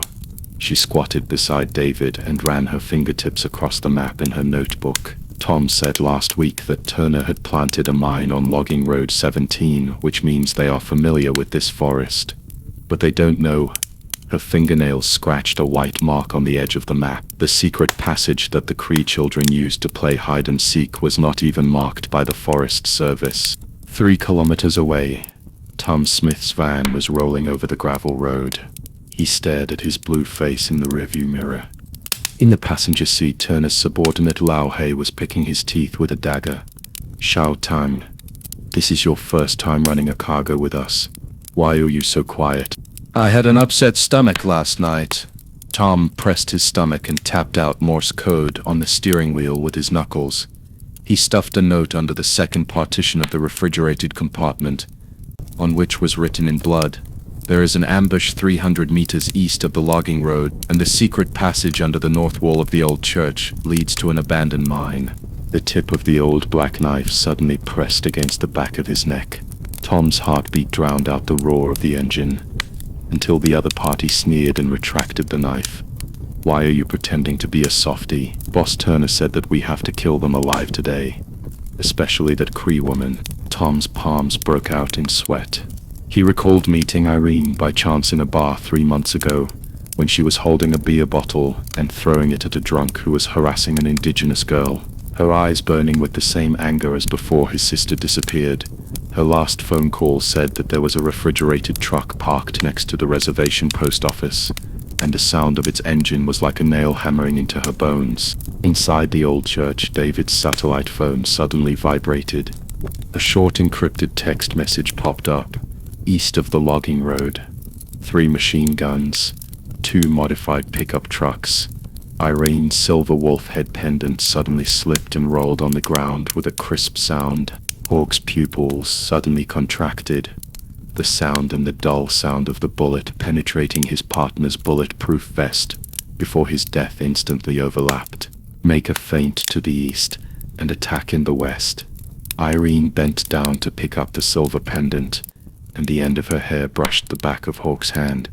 "You and David drive my pickup truck to Highway 3 and tie a red cloth on the hood. Turner's people want to capture you alive, so they will definitely chase you. I will take a secret passage to the east side of the logging road and destroy their machine gun point. No. Hawk grabbed her wrist. The temperature of his palm was surprisingly hot. You alone. I've been learning tracking from hunters in the reservation for 10 years. Irene grabbed the numb tendon on his wrist with her backhand. Hawk let go of his hand in pain. She took the opportunity to put the tactical flashlight in his hand. Remember to press it 3 times every 5 minutes. Let them think I'm still in the car. Her fingertips rubbed the scratches on his badge, and her voice suddenly lowered. On the day my mother disappeared, someone also said they wanted to protect her. Outside the church, there was the sound of tires rolling over mud. David put the Glock pistol behind his waist and nodded at Hawk. She's right. We draw the firepower while she goes to solve the ambush point. Only in this way can we get the chain of evidence about Turner and the energy company. He patted Hawk on the shoulder. You were able to carry your partner who was shot for 3 kilometers back then. Now you can bring her back safely. Hawk's Adam's apple moved, and he finally stuffed the shotgun into David's arms and picked up Irene's pickup truck keys. When he turned around, Irene had disappeared into the shadow of the north wall, leaving behind only the scent of deer bones on the silver pendant, mixed with the smell of pine needles and blood. In Turner's office, 3 red dots on the surveillance screen were moving from the old church. He loosened his tie and stared at the red dot in the direction of Highway 3. The pickup truck tied with a red cloth was wobbling down the hillside. Chase, he said into the communicator. Don't crash it. I want that woman alive. I want her to watch her people make way for the drilling machine. In the morning mist, the sounds of engines from the refrigerated truck fleet merged into one. When Hawk stepped on the accelerator, he saw 3 black pickup trucks rushing out of the woods in the rearview mirror, their headlights like the eyes of wild beasts. He took out his tactical flashlight and pressed it 3 times. The beam of light pierced through the morning mist, illuminating the silver wolf head pendant left by Irene on the passenger seat, which flashed coldly in the bumpy ride. In the secret passage 300 meters away, Irene was moving forward along the wet rock wall. She could hear her own heartbeat overlapping with her memory of her mother's singing, a Cree lullaby that ended with the words, "The wolf will find his way home." Hearing faint voices coming from the front, she took out the tactical knife from her waist and rubbed her fingertips over the marks on the scabbard. It was the word, Sun, that she had carved at the place where her mother disappeared when she was 12 years old. As the morning mist gradually dissipated, a pickup truck tied with a red cloth on Highway 3 suddenly turned and rushed into the drainage ditch. Hawk rolled out of the overturned car, pretending that blood was flowing from his legs, raised his hands and shouted, "Don't shoot. We have something to say." The pursuing pickup truck slammed on the brakes and 4 men armed with AK rifles jumped out. The scarred leader raised the butt of his gun to hit him, when he suddenly heard a metallic collision sound coming from the woods to the east, like someone kicked over an oil drum. Scarface narrowed his eyes, and Turner's roar came from the intercom. "Go to the east. The woman is over there." Walker lay in the mud, watching 7 figures rush into the forest. He fished out the satellite phone from his pocket and sent a message to David. "The fish is hooked." The wind blew pine needles across his face, and he remembered what Irene said before she disappeared. "Once I take down the machine gun site, we will go to the reservation to check my mother's files." Her eyes were as bright as a wolf at that time, and he finally dared to admit that the light dancing in these eyes could dispel the blood in his dreams better than tequila. Deep in the eastern forest, Irene squatted down next to a tree stump. She heard the cursing of Scarface's men, getting closer, and 300 meters behind them, 3 machine guns were set up behind the rocks of the logging road, their muzzles pointed in the direction of the old church. There, David was climbing out of the secret door of the cellar, holding the note that Tom had stuffed in the hollow tree, with the signatures of the drilling company and government officials drawn in blood on it. When the morning mist completely dissipated, Hawk saw a flash of silver light in the distant mountains and forests. It was Irene's wolf-head silver pendant, drawing an arc in the sunlight, like a sharp blade about to be unsheathed. When the morning mist was torn apart by the mountain breeze, Hawk's knuckles dug bloody marks in the mud. He counted the footsteps of Scarface's men as they gradually faded away. 7 men and 3 machine guns, as Irene had whispered in his ear half an hour ago. Now the chaotic sound of footsteps was heading east, like a school of fish being pulled away by a fishing rod, and the screen of the satellite phone in his palm was lit up, and David's reply just popped up.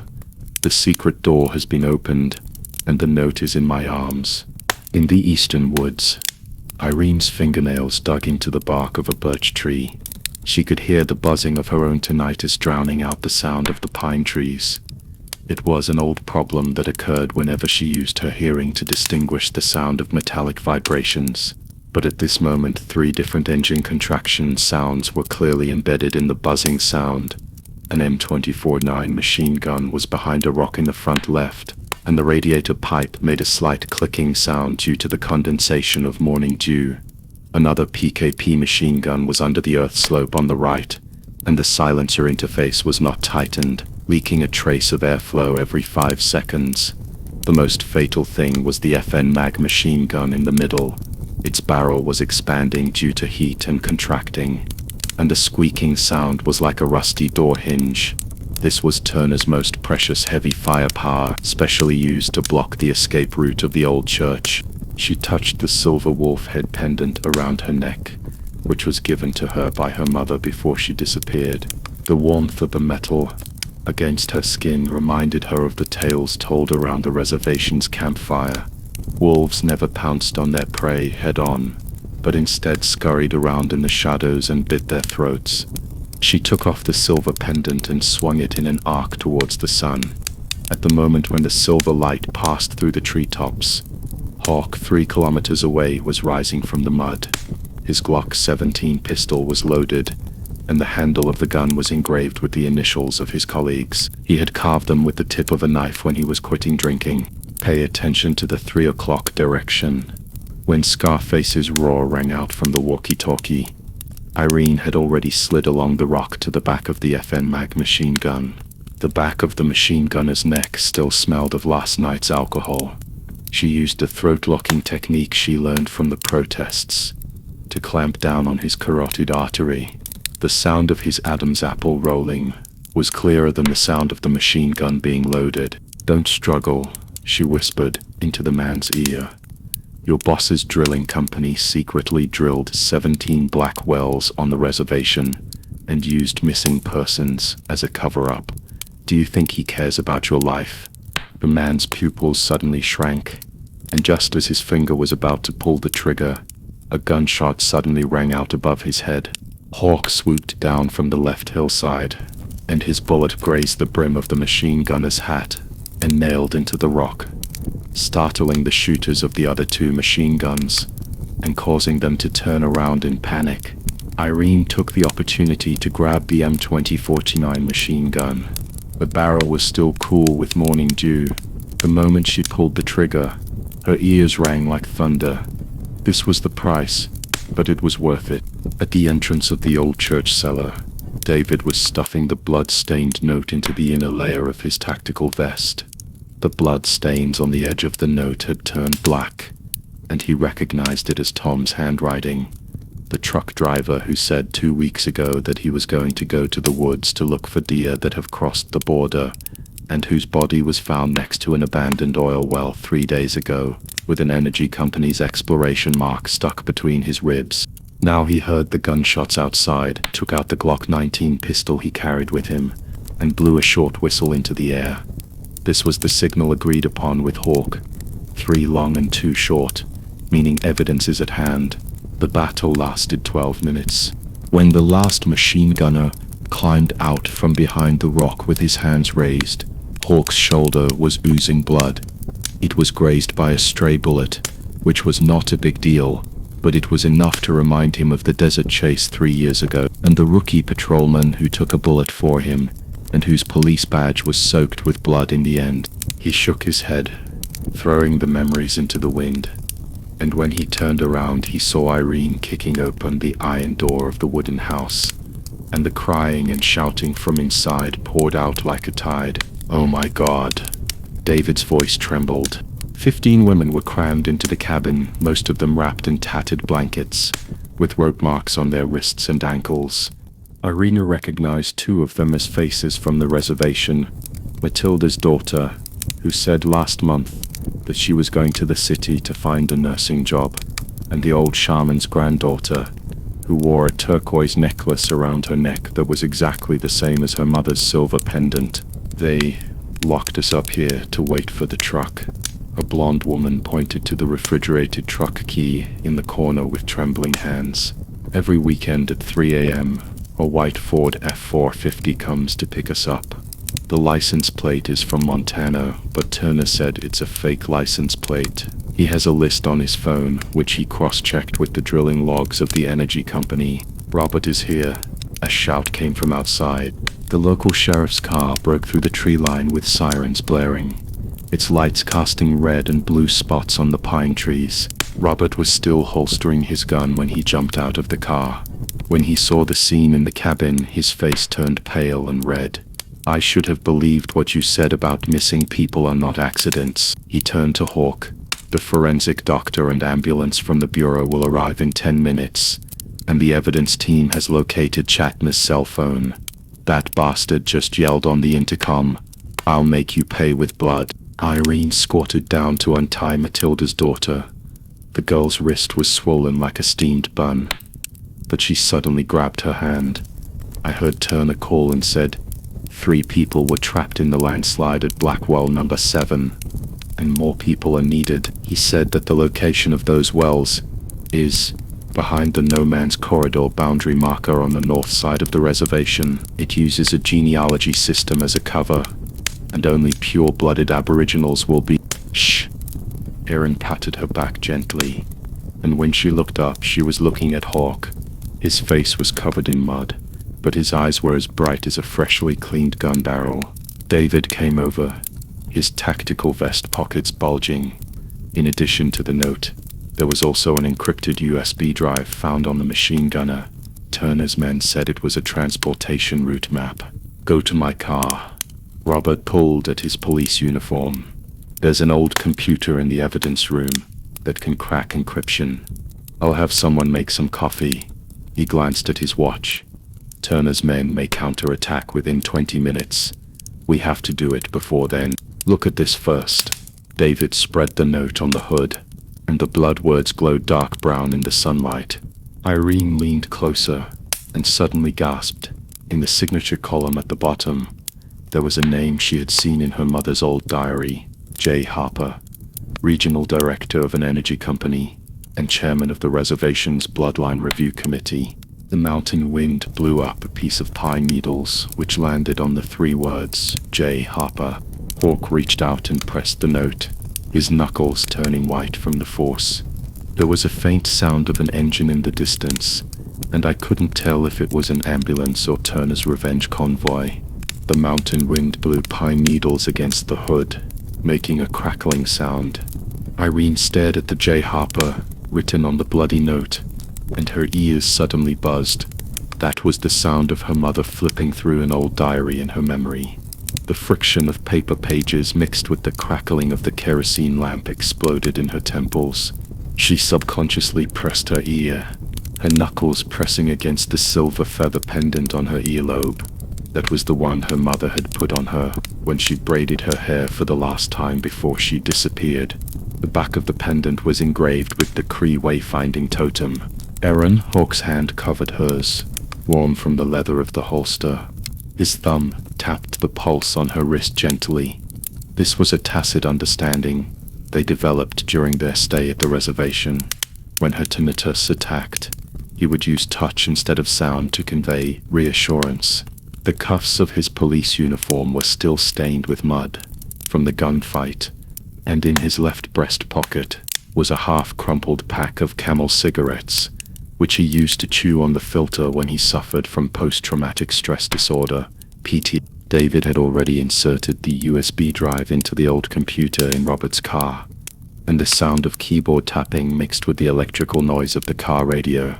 The encryption algorithm is an antique from 10 years ago.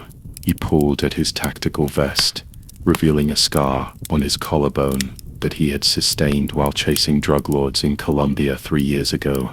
But the data link is connected to the energy company's server. Look at this. The moment the screen lit up, Irene took a deep breath.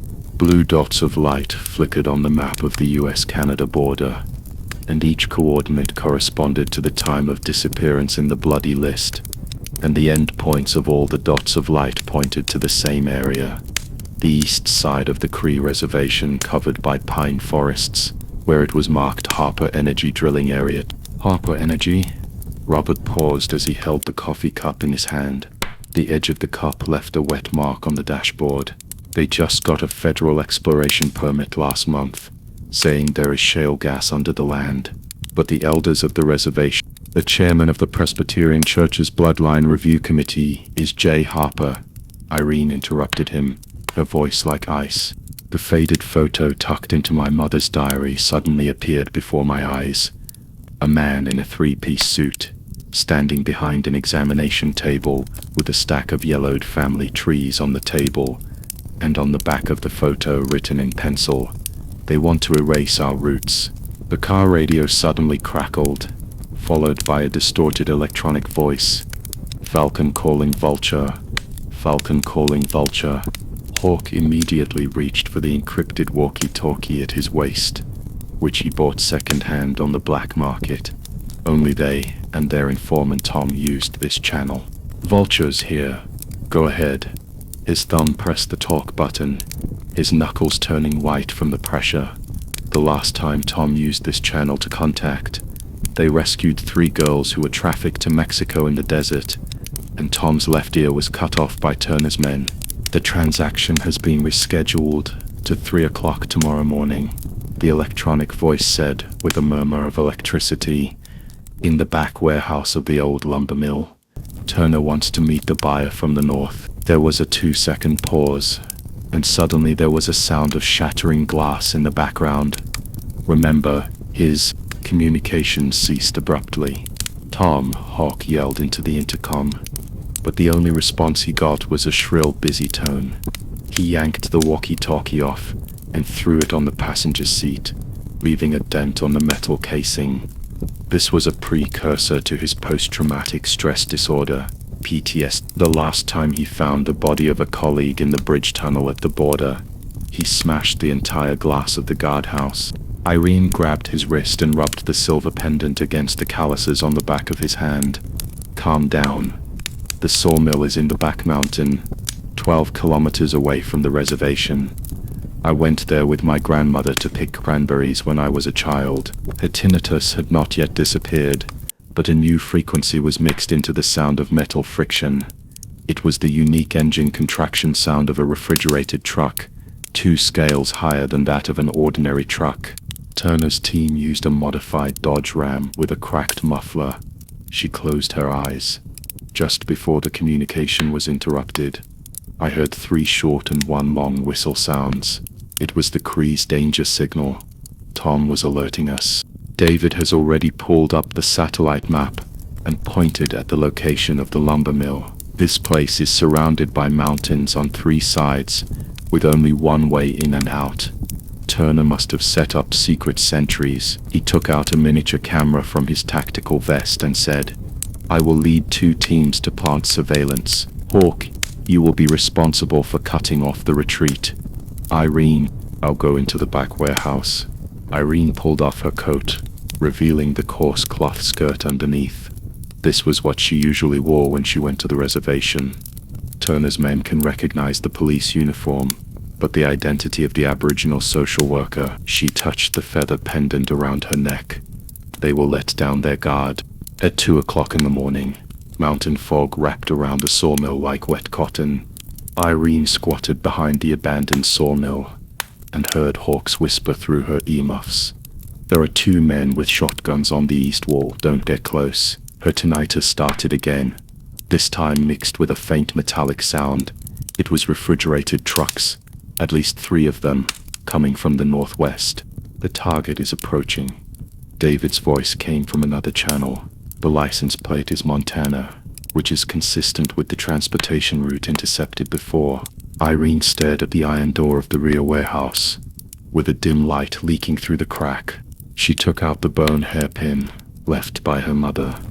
It was made from the fibula of a deer, and was sharp enough to cut cowhide. This was an old custom among Cree women. They always had to carry a talking weapon when walking at night.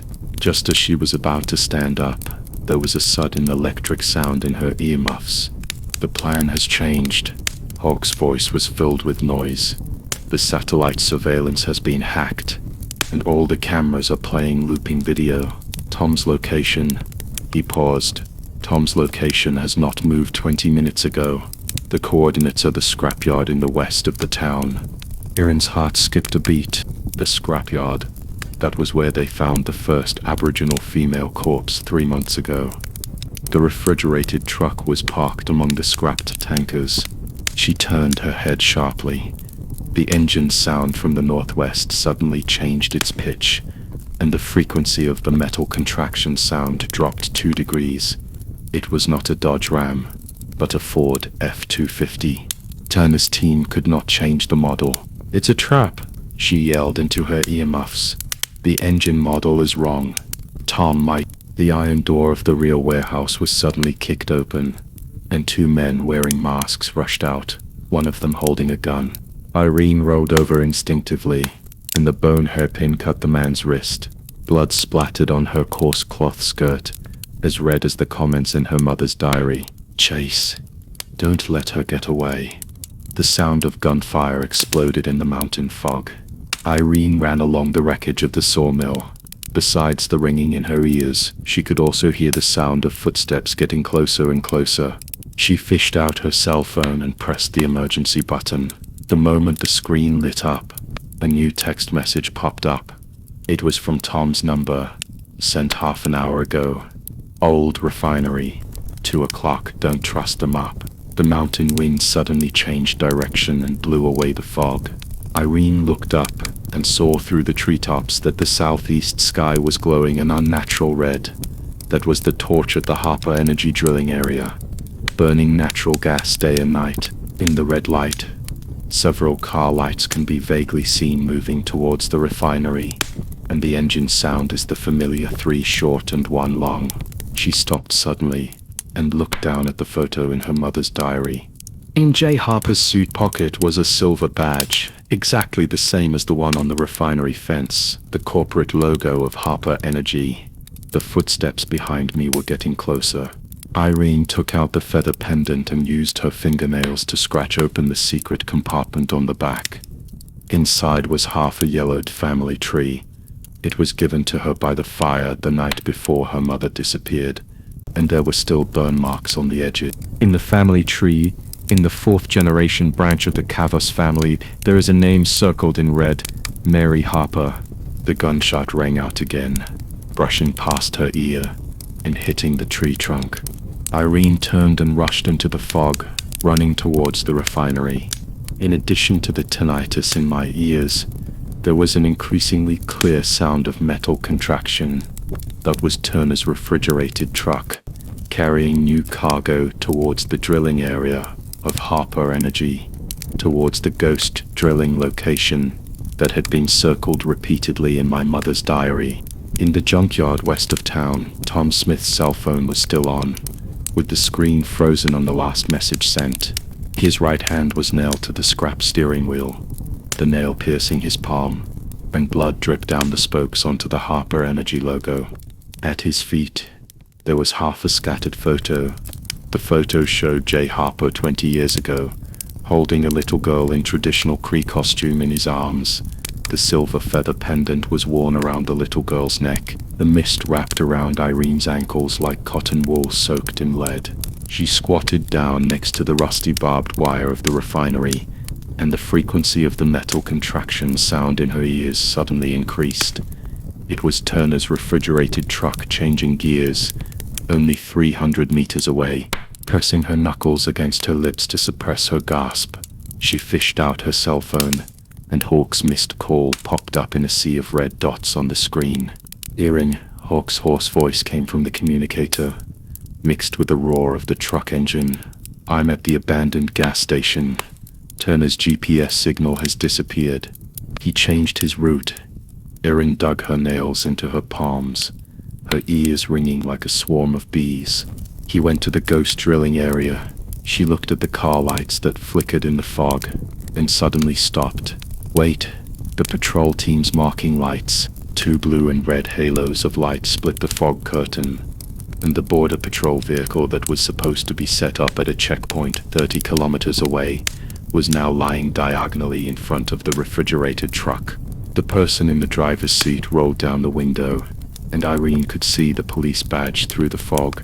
Richard Green, captain of Arizona's 3rd Patrol, who had just patted his chest at City Hall last week and said that he would never tolerate any cross-border crime. The refrigerated truck stopped. Turner stuck his head out and said something to Richard. Irene couldn't hear clearly due to the fog, but she saw Richard raise his hand and point at his watch. Turner nodded and reversed into the forest road next to him. Hawk, Richard is covering for Turner. Erin's voice trembled. We've been tricked. The motel air conditioner hummed in a death hum overhead. Hawk slammed the whiskey bottle down on the table, and the amber liquid splashed on the cross-border transport records that David Black had spread out. The information about the refrigerated truck intercepted last week is only available to the patrol team. His Adam's apple rolled, and his knuckles pressed against his temples. That was a sign before the onset of PTSD. Turner changed the time and route, and someone tipped him off. David pushed his glasses up and paused on the note for Patrol Team 3. John Wilson sent me an encrypted email this morning. He pulled out a photo, a screenshot of the patrol team's warehouse surveillance. Richard was stuffing a stack of documents into Turner's passenger seat. He said Richard had been in frequent contact with people from Harper Energy recently, and the patrol team's gas expense reimbursement forms included tolls from the drilling area. There were 3 gentle knocks on the door. Irene stood up and unchained the door. John Wilson squeezed in with his neck shrunk. The collar of his police uniform was stained with oil. He always said that he helped his colleagues repair cars, by the way, but in fact he was exchanging information at the scrapyard. Green transferred my gun this morning. He pulled off his hat, revealing the bruise on his forehead. He said I was too enthusiastic, and asked me to take care of the stray dogs at the garbage station. Hawk pounded his fist on the wall. The old bastard is making an example of someone else. But he doesn't know I hid something. John took out a USB flash drive from his overalls pocket. Last Wednesday, Richard's computer connected to the patrol's shared hard drive, and I intercepted the shipping list he deleted. He pressed the play button, and a string of numbers popped up on the screen. The destination of these special goods are all Harper's ghost drilling area, and the consignee, his Adam's apple moved. It's Mary Harper. Irene's breathing suddenly stopped. She took out the feather pendant, and the half-page family tree in the secret compartment glowed yellow like old paper under the light. Mary Harper, from the 4th generation of the Cavos family, was a name circled in red pen 20 times in her mother's diary. So Turner's refrigerated truck was not an accident at all. David's voice cooled. The missing Aboriginal woman was the cargo. The patrol was the transport team, and Harper Energy used the noise from the drilling area to cover it up. Stop, Irene interrupted him, pressing her knuckles against her aching temple. Richard is watching us now. If John's USB drive is discovered, he will die. She glanced at the tense faces of the 3 people, and suddenly smiled. I have a plan. At 2 o'clock in the morning, there was a slight noise coming from the ventilation duct of the patrol team's locker room. Irene hunched her shoulders and squeezed in. The feather pendant on her palm hurt. It was an eagle feather strung together by her mother using deer tendons. She always said, eagles can see traps that people can't see. Below Richard's locker was facing a blind spot for surveillance, and John accidentally broke the camera there this morning. Found it. She took out a miniature camera and stuck it to the inside of the locker. When I turned around, I felt a sudden chill on the back of my neck. Had the wire mesh on the vent been pried open? Irene, Hawk's voice exploded from the communicator. Richard is coming to the locker room with his men. She crawled along the pipe and heard footsteps below amid the ringing in her ears. Who told you to touch the surveillance camera? Richard's voice was like sandpaper scraping against iron. Wilson, do you think I'm blind? This morning the garage's surveillance camera captured you, meeting those 2 reporters. Captain, I am. Shut up. There was a metallic clang. It was a baton hitting the locker. Tomorrow morning you will go to the border to clean up the garbage. If you can't clean it up, you will have to pack up and go back to Texas. When Irene climbed out of the pipe, her back was covered in cold sweat. She hid in the bathroom, her pale face reflected in the mirror. There was a note on the mirror, written in Richard's handwriting. Miss Carvos, your social worker certificate is due for annual inspection. They're forcing us to reveal our weaknesses. David drove very fast, the light from the dashboard shining on his tense jaw, but the fake news John spread worked. I just received a tip that Richard's men are rummaging through Tom Smith's old truck in the junkyard. They think there are Harper Energy's account books in it. Hawk poured the whiskey down his throat. What about our real evidence? At John's garage, Erin pulled out her phone. In the photo album were photos of the locker, Richard's police uniform pocket, with the same silver badge as Jay Harper's, and there, outside the car window, the patrol team's identification lights suddenly lit up at the rear. David stepped on the accelerator, and in the rearview mirror, he saw Richard's car approaching with the sirens blaring. They figured out the fake news was bait. Hawk drew his gun. Erin, give me the USB drive. No need. Irene looked at the fork in the road ahead, and suddenly smiled. John said that there is an old railway along the border, and patrol cars can't drive in. She pressed the navigation, turn left and jump off the car after 3 kilometers. The desert was freezing cold at 4 in the morning. The 3 of them squatted behind the concrete pier of the railway bridge and listened to Richard's car brake. Suddenly in the distance, Irene took out the feather pendant, and the deer tendon line at the edge of the scorch mark suddenly broke. The eagle feather pendant fell to the sand, revealing the newly engraved small words on the back. Well, no 7 in the drilling area. Mary stay. Tomorrow. She brushed the sand away in the moonlight. We'll go to Wellnum. Meanwhile, in the patrol office 30 kilometers away, Richard poured whiskey on John's attendance sheet. Wilson, do you think I can't find the GPS of that scrap truck? He pulled out his gun, and the sound of loading bullets echoed in the empty corridor. The garbage station tomorrow morning. He stared at the border map on the wall. His fingertips stopped at the ghost drilling area. There will be one more body of a garbage collector. At 3 o'clock in the morning, the border town seemed to have been drained of its vitality. The faded neon lights swayed in the cold wind, making the sign of Ruth's Bistro flicker red and green. Hawk's leather boots rolled over a piece of broken glass, and the crisp sound made Irene shrink her neck. She always said that the sound was like the whimpering of the metal shrinking in a refrigerated truck, and at this moment he noticed that her fingers were unconsciously stroking the eagle feather pendant in her coat pocket. It's time to buy a pair of gloves. Hawk tugged at his old leather jacket and glanced at the black pickup truck that had been parked on the corner for half an hour. The rear window was covered with dark film, but he had been on the border for 12 years, and knew too well what it felt like to stare closely at his prey. Erin paused, her hair brushing his shoulders. Mark White, her voice was like sandpaper on a gun barrel. John said that Richard's mad dog broke the ribs of 3 reporters in El Paso last year. The man in the shadows walked out, and the street light cut a cold light on his face. He was 6'3", with a centipede-like scar on his left eyebrow, and his black tactical vest was bulging with muscles. He held a cigar in his mouth, and the sparks flickered in the night. Miss Carvos, Officer Reyes. He exhaled a puff of smoke. Captain Richard said that the two of you have been too nosy lately. Hawk's right hand quietly reached for his lower back, where he kept his baton hidden.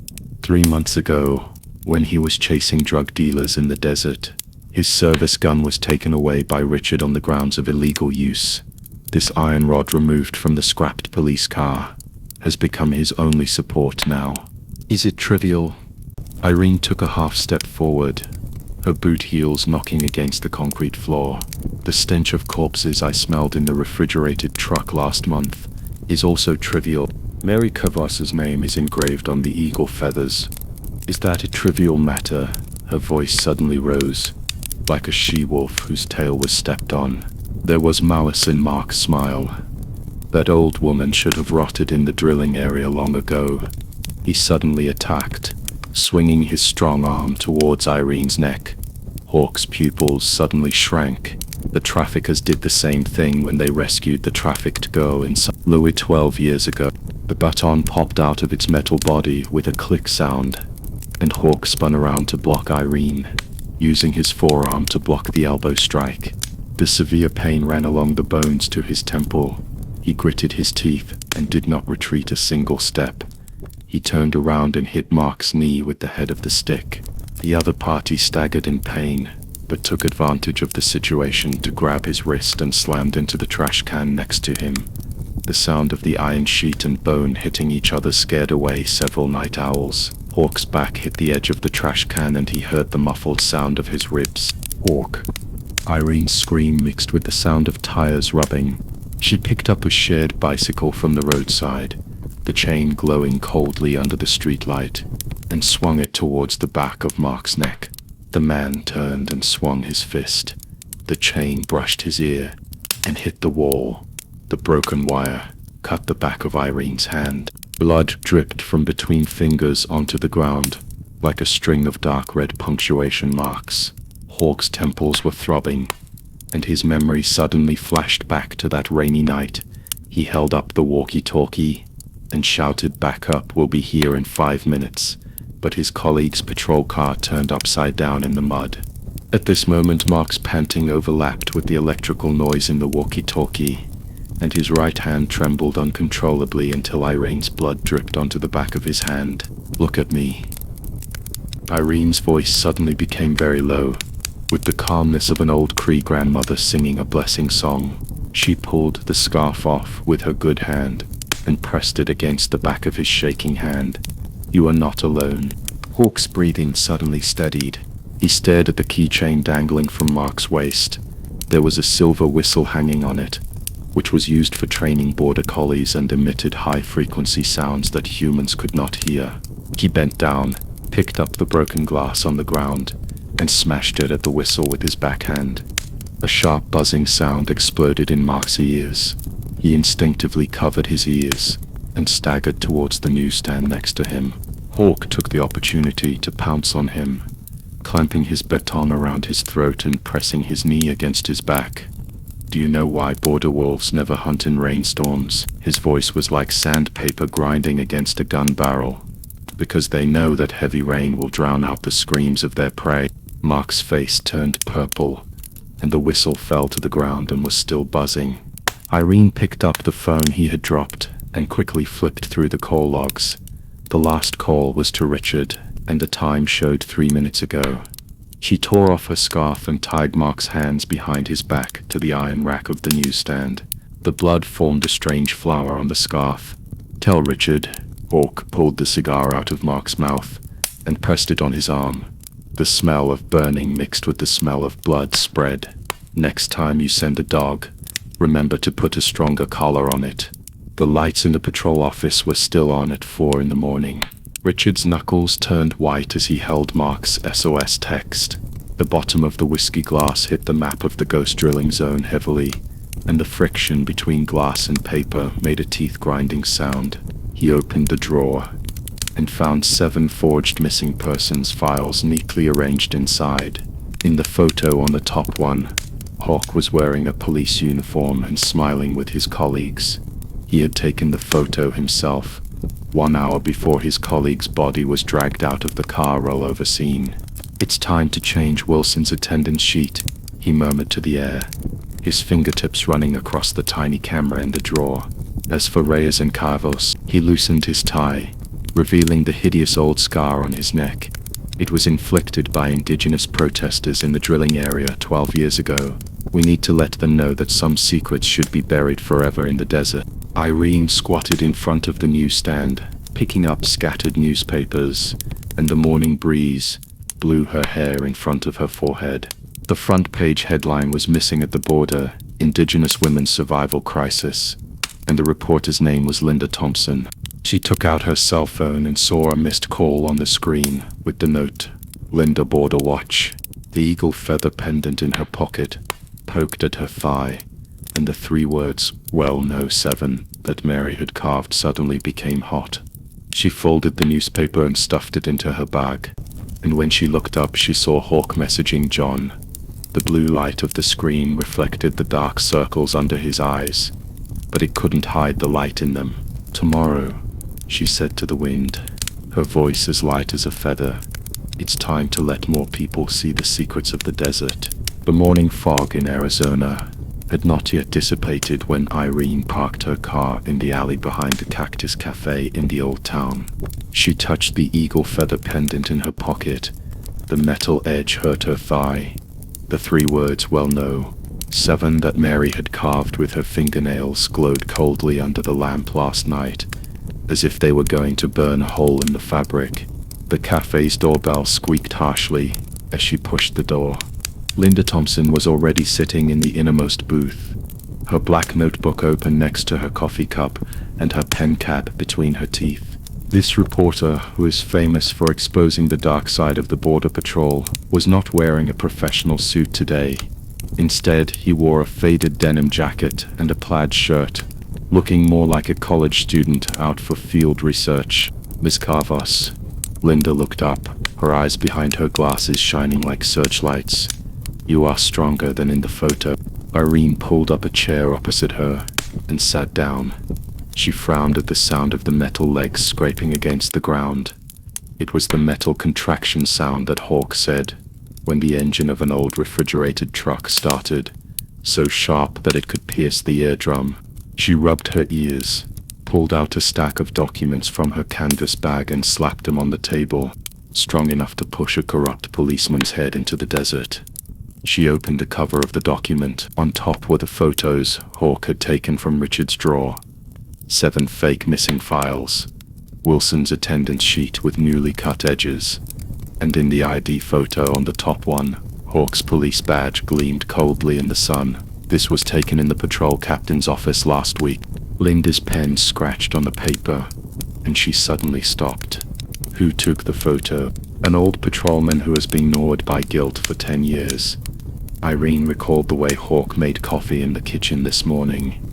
His hand holding the mug was still shaking, and the condensation on the wall of the mug flowed down along the old scar on the back of his hand, which was scratched by an overturned truck when he was saving his colleagues 12 years ago. But now he is as clear-headed as a desert that has just rained. Linda's fingertips slid across the tiny camera in the photo, and her pupils shrank slightly. I saw this type of pinhole camera 3 years ago when I was investigating a human trafficking case in Tucson. The buyer is a company called Western Energy. Erin's breath hitched. In Mary's last phone call before she disappeared, there was the roar of a drilling rig in the background. She pulled out her cell phone and pulled up the forensic report Maggie had sent her. Shale fragments were embedded in the fingernails of the 13 bodies, which was completely consistent with the geological samples of the oil wells drilled by Western Energy on the US-Canada border. And this. She took off the eagle feather pendant and pushed it over. The engravings on the silver surface glowed dully under the light. My aunt engraved this before she disappeared. Well, no. 7. In the unsupervised corridor on the US-Canada border. Linda's pen tip paused for 3 seconds on the 3 words, Well, no. 7, and suddenly closed the notebook. Follow me. She grabbed her coat and walked to the back kitchen. Irene followed her through the kitchen with a burnt smell and pushed open a rusty iron door. There were several boxes of expired coffee beans piled up in the backyard, Linda squatted in the shadows and took out a silver USB flash drive. "This is what I got from my informant last year." She plugged in her phone and called up a blurry surveillance video. The video showed a border highway late at night. A refrigerated truck was slowly diving into a geographical blind spot with no surveillance. And when the man in the passenger seat turned his head, Irene's temples were throbbing. "That's Richard Green." The old scar on his neck looked like a hideous centipede under the car lights. It was exactly the place where he was scratched by Aboriginal protesters in the drilling area 12 years ago. "I received a similar video 3 months ago," Linda said in a low voice, and the sender slit his wrists in the restroom of a gas station.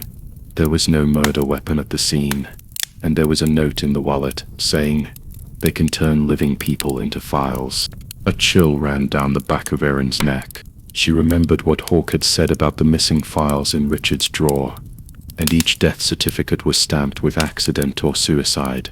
And Wilson, the patrolman who died in the rollover accident, had a patrol route on the day of the accident that passed through well number 7, according to his attendance record. "I need 3 days. Linda put the USB back into her pocket. "Contact the Globe and Mail in Canada, the Time in New York, and the Aboriginal Affairs TV station. They need a solid chain of evidence, especially the transnational part." She pointed to Irene's bag. "Can I get the originals of the 7 forged files?" Irene remembered that Hawk had cleaned his pistol 3 times this morning. The barrel of the gun shone coldly in the morning light. "Tomorrow night at 10 o'clock, when the patrol changes shifts." Linda suddenly grabbed her wrist, her knuckles turning white from the force. "They will fight back. Richard has friends in the state legislature, and the Western Energy Lobby can silence half of the Arizona media." She glanced over the backyard fence where a camera wrapped in wire was facing them. Irene followed her gaze, and suddenly felt a sour sensation in her stomach. The camera was at a perfect angle. It captured their faces and the documents spread out on the table. She stood up suddenly, and the chair hit the wall with a loud bang. "So we have to set fire to the entire United States before they react." She grabbed her bag and walked towards the front door. The wind lifted her denim jacket, revealing the pepper spray pinned to her waist. It was the one Mary gave her before she disappeared, and the little sun she drew on the can with lipstick was still on it. At 3 o'clock in the afternoon, Richard Green smashed his coffee cup onto the surveillance screen. In the picture, Irene Cavas and Linda Thompson were coming out of the back door of the cafe, both holding bulging briefcases in their arms. He loosened his tie, and the old scar rose and fell with his heavy breathing. The same heartbeat he had felt on that rainy night, 12 years ago when he held a shovel and buried the first Aboriginal protester. "Check their call records," he growled into the intercom, "especially that woman from Carvos. Locate every phone she touched." The subordinate's voice was filled with electric noise. Captain Linda Thompson contacted the editor of the international edition of the Globe and Mail, and the producer of the Aboriginal TV station. "Shut up." Richard grabbed the missing files on the table, and the photo of Hawk on the top was wrinkled by him. His eyes fell on the miniature camera in the drawer, and he suddenly smiled. This morning he had someone install a tracker on Irene's car, and a bug in Linda's office. There were some secrets that he had not yet intended to let the sun shine upon. At 6 o'clock in the evening, when Irene returned to the temporary trailer house, Hawk was squatting at the door repairing her pickup truck. When he looked up, the setting sun stretched his shadow very long, like a wall blocking the desert. "How's Linda doing?" He wiped the motor oil off his hands with his sleeve, and there were rusty red iron filings on his knuckles. Irene took out her cell phone and saw a message from Linda on the screen. "Time front page preview at 10 a.m. tomorrow." She handed the phone over. Hawk's thumb paused on the screen for 2 seconds, then suddenly looked up at the road. There was a cloud of dust in the distance. It was a black SUV, with the license plate covered tightly with mud. What's coming will eventually come. Irene took out the pepper spray and put it behind her waist. The eagle feather pendant was hot in her pocket. She looked at the light dancing in Hawk's eyes, and suddenly remembered the rainy night 12 years ago. He held his dying colleague in his arms and said over and over again, in the light of the ambulance, "I should have seen more clearly." Now he finally saw clearly. The desert wind blew sand and hit the iron sheet of the trailer, which sounded very much like the sound of metal contracting when a refrigerated truck engine was started. Irene held Hawk's hand tightly, and the warmth of her palm came through the oil-stained gloves. The SUV in the distance was parked 50 meters away, and its headlights turned into two scarlet eyes in the twilight. Tomorrow the sun will rise as usual, but this time some things can no longer be hidden. The oak benches in the courtroom shone coldly in the morning sun. Irene's fingertips rested against the back of the chair, and could feel the remnants of old chewing gum embedded in the cracks in the wood. This was the oldest courtroom in the Tucson federal court, and even the gavel was a brass product from that. She glanced toward the dock, where Richard Green was adjusting his cuffs with silver cufflinks and tapping the ground with the toes of his alligator shoes in a rhythmic pattern, as if in some secret signal. Prosecutors allege that Richard Green abused his Border Patrol authority to cover up illegal cross-border trafficking, resulting in 12 missing persons cases and 3 attempted murders. Emily Martin's voice echoed under the courtroom dome like a tempered blade. As she flipped through the trial materials, Hawk noticed fresh ink marks on the inside of her ring finger, probably from when she was sorting out the evidence overnight. This was the 3rd time they had exchanged testimony via encrypted email at 3 in the morning. Richard's lawyer, Carl Brent, stood up, a Masonic badge pinned to the front of his suit. "Your Honor, the prosecutor's so-called evidence is nothing but groundless speculation." He glanced at the audience, where the reporter from Time sat, and his recorder cast a thin shadow on his notebook. The Border Patrol handles hundreds of cross-border vehicles every day, and Captain Green is just following the normal inspection process. As for those missing Indigenous women, he paused. Maybe we should ask their reservations why so many people want to escape poverty. There were sporadic gasps from the gallery. Erin felt the pain in her back teeth, and the eagle feather pendant under her shirt was digging into her collarbone. It was a relic of her grandmother, who disappeared near the unsupervised corridor. She looked at Hawk, who was staring at the tip of Richard's shoes, his Adam's apple moving. 3 months ago at the desert towing factory, they had found half a refrigerated truck rivet on the chassis of Richard's patrol car. Hawk squatted on the sand and looked at it with a magnifying glass for 10 minutes. He said, "This rivet model is exactly the same as the one used on the corpse transporter. The production batch number matches." "Objection." Emily's voice suddenly rose. The defense tried to stigmatize the victims as voluntarily missing, but according to the Arizona missing persons file, all 13 victims held 4th-generation genealogy certificates from the reservation and had never submitted an application to leave the country. She flipped open a file. Here is the autopsy report by medical examiner Maggie Augier, which shows that the victim's stomach contents contain drinking water purifiers that are only sold in the oil field area of Alberta, Canada, and the Blue Flame Energy Company in the defendant's jurisdiction is the American agent of the oil field. The corner of Carl's mouth twitched. Irene noticed that the tip of Richard's leather shoes suddenly stopped, and his left hand quietly grasped the edge of the dock, his knuckles turning white. She thought of the surveillance footage she had taken at the border warehouse last week.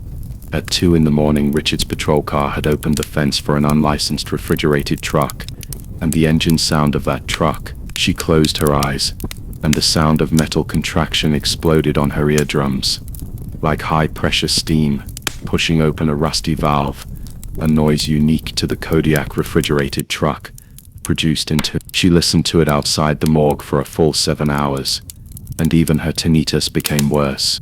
"Your Honor," Carl's tone suddenly softened. "The refrigerated truck mentioned by the prosecution, we have eyewitnesses proving that it was transporting medical supplies that day." He snapped his fingers, and the bailiff brought in a middle-aged man in work clothes. "This is Tom Harris, the logistics director of Blue Flame Energy. He can prove." "Tom Harris?" Hawk whispered suddenly. Irene followed his gaze. The man had a butterfly-shaped birthmark behind his ear, exactly like the man in the photo they found in the missing person's phone. In the photo, the man is loading boxes labeled drilling lubricant onto a refrigerated truck, and his curly black hair can be vaguely seen in the truck bed. Irene dug her nails into her palms. She fished out her cell phone and quickly flipped to the email from Maggie.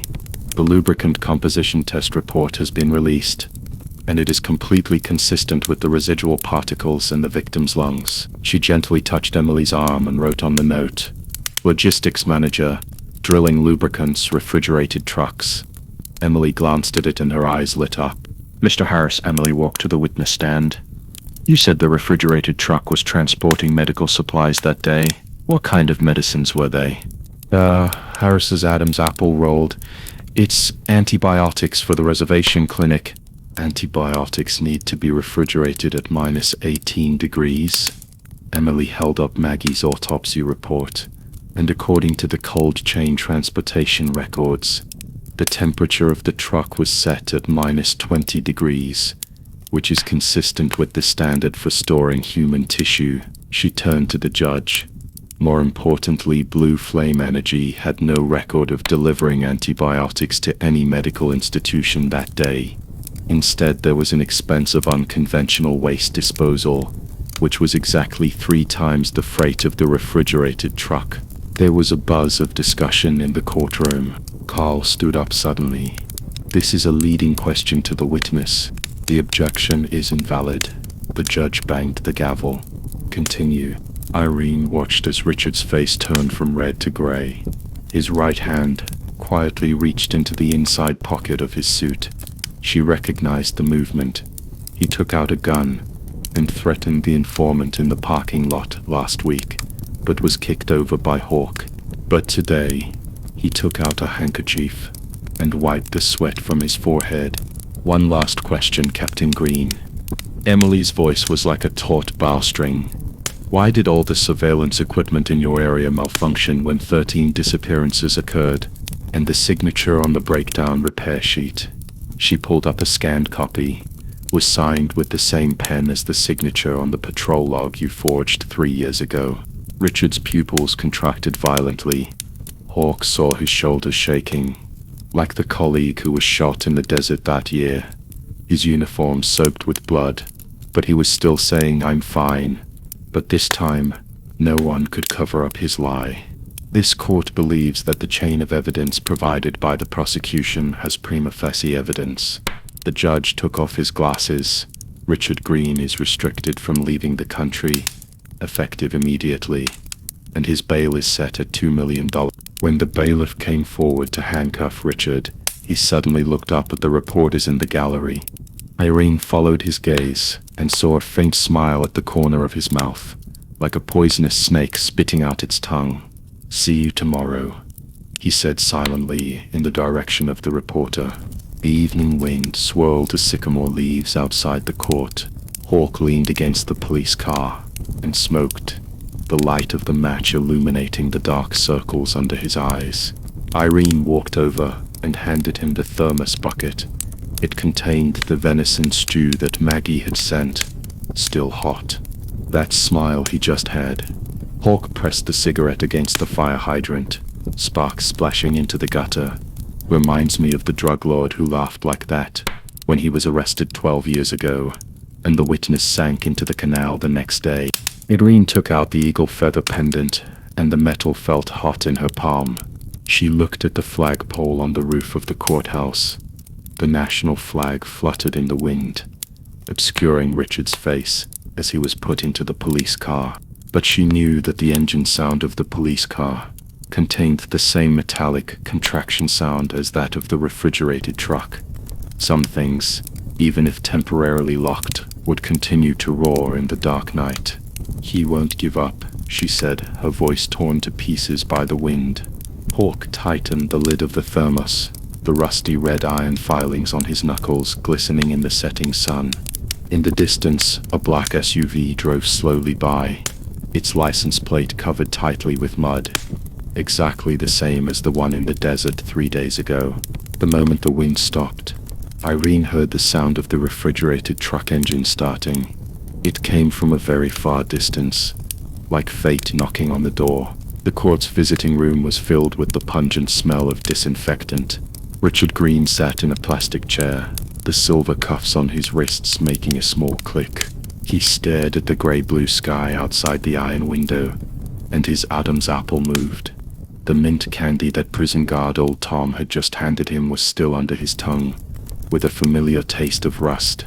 15 minutes are up. The guard knocked on the bulletproof glass. Richard then raised his eyes. The visiting seat opposite was empty. The person he was waiting for never showed up in person. He rubbed the gap in the chair with his thumb, where there was half a band-aid stuck, which was stuffed in there 3 days ago when old Tom was changing shifts. He used a piece of metal to scratch the band-aid.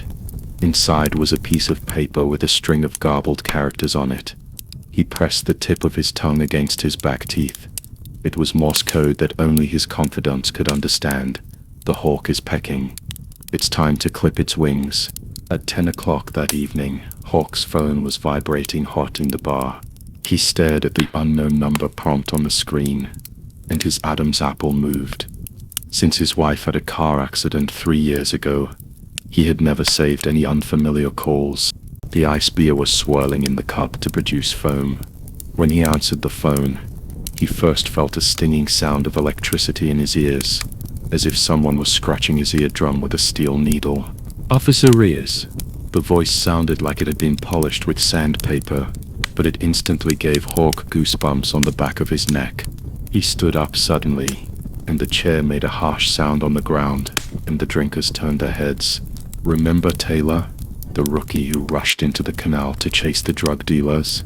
The other party chuckled. The last words he shouted before sinking were, "Captain, save me."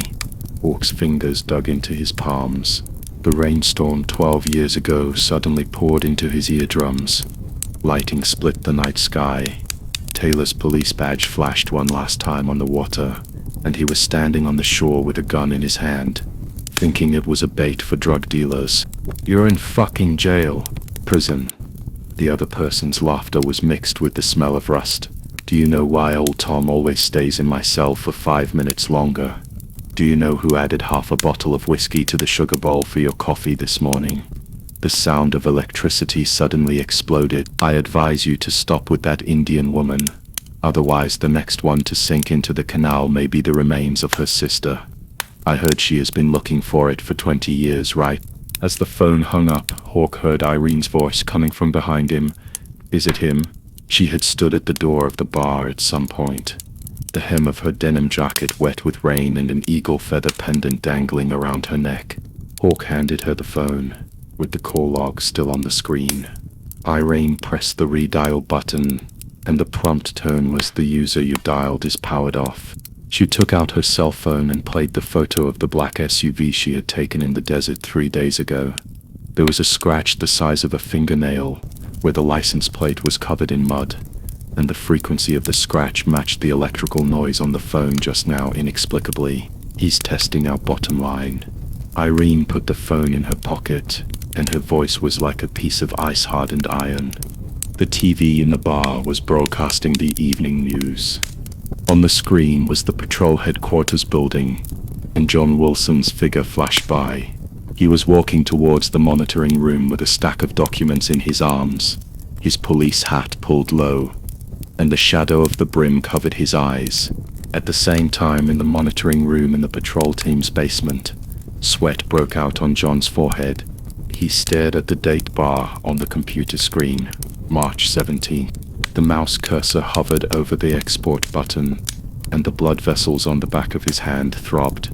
This was the record of Richard's last time logging into the transportation system with his personal account. The 17 strings of numbers that followed it completely overlapped with the DNA comparison numbers of the 13 bodies in the refrigerated truck. Wilson. The sound of the metal door being pushed open nearly made John knock over his keyboard. Mickey Rollins leaned against the door frame, an unlit cigarette dangling from the corner of his mouth. The second button of his police uniform was never buttoned, revealing a hideous scar on his collarbone. That was the machete that Richard had blocked for him from a drug dealer. Are you still checking old surveillance footage so late at night? Mickey came over, his boot heels tapping the ground. I heard you've been going to the archives room a lot lately. John's fingers tapped rapidly on the keyboard, minimizing the export progress bar. The new intern mixed up last year's patrol logs, so I helped sort them out. He forced a smile, his Adam's apple moving. The captain has been detained, and the team can't be in chaos. Mickey suddenly put his hand on his shoulder. John smelled tobacco on him, mixed with a faint smell of gasoline. Exactly the same smell as the underburned engine of a refrigerated truck. You've changed. Mickey's thumb ran over the police badge on John's epaulets. You used to hate overtime, but now you've become a workaholic. He bent over and approached the computer screen, and the screensaver just popped up. It was a photo of John's daughter, running on the beach with twin ponytails. Little Lily should be going to elementary school now, right? Mickey's voice suddenly became gentle. She's not coming home so late. She must be missing her dad. John felt the hair on the back of his neck stand up. He grabbed his coat from the back of the chair and said as naturally as possible, "I'll be leaving right away."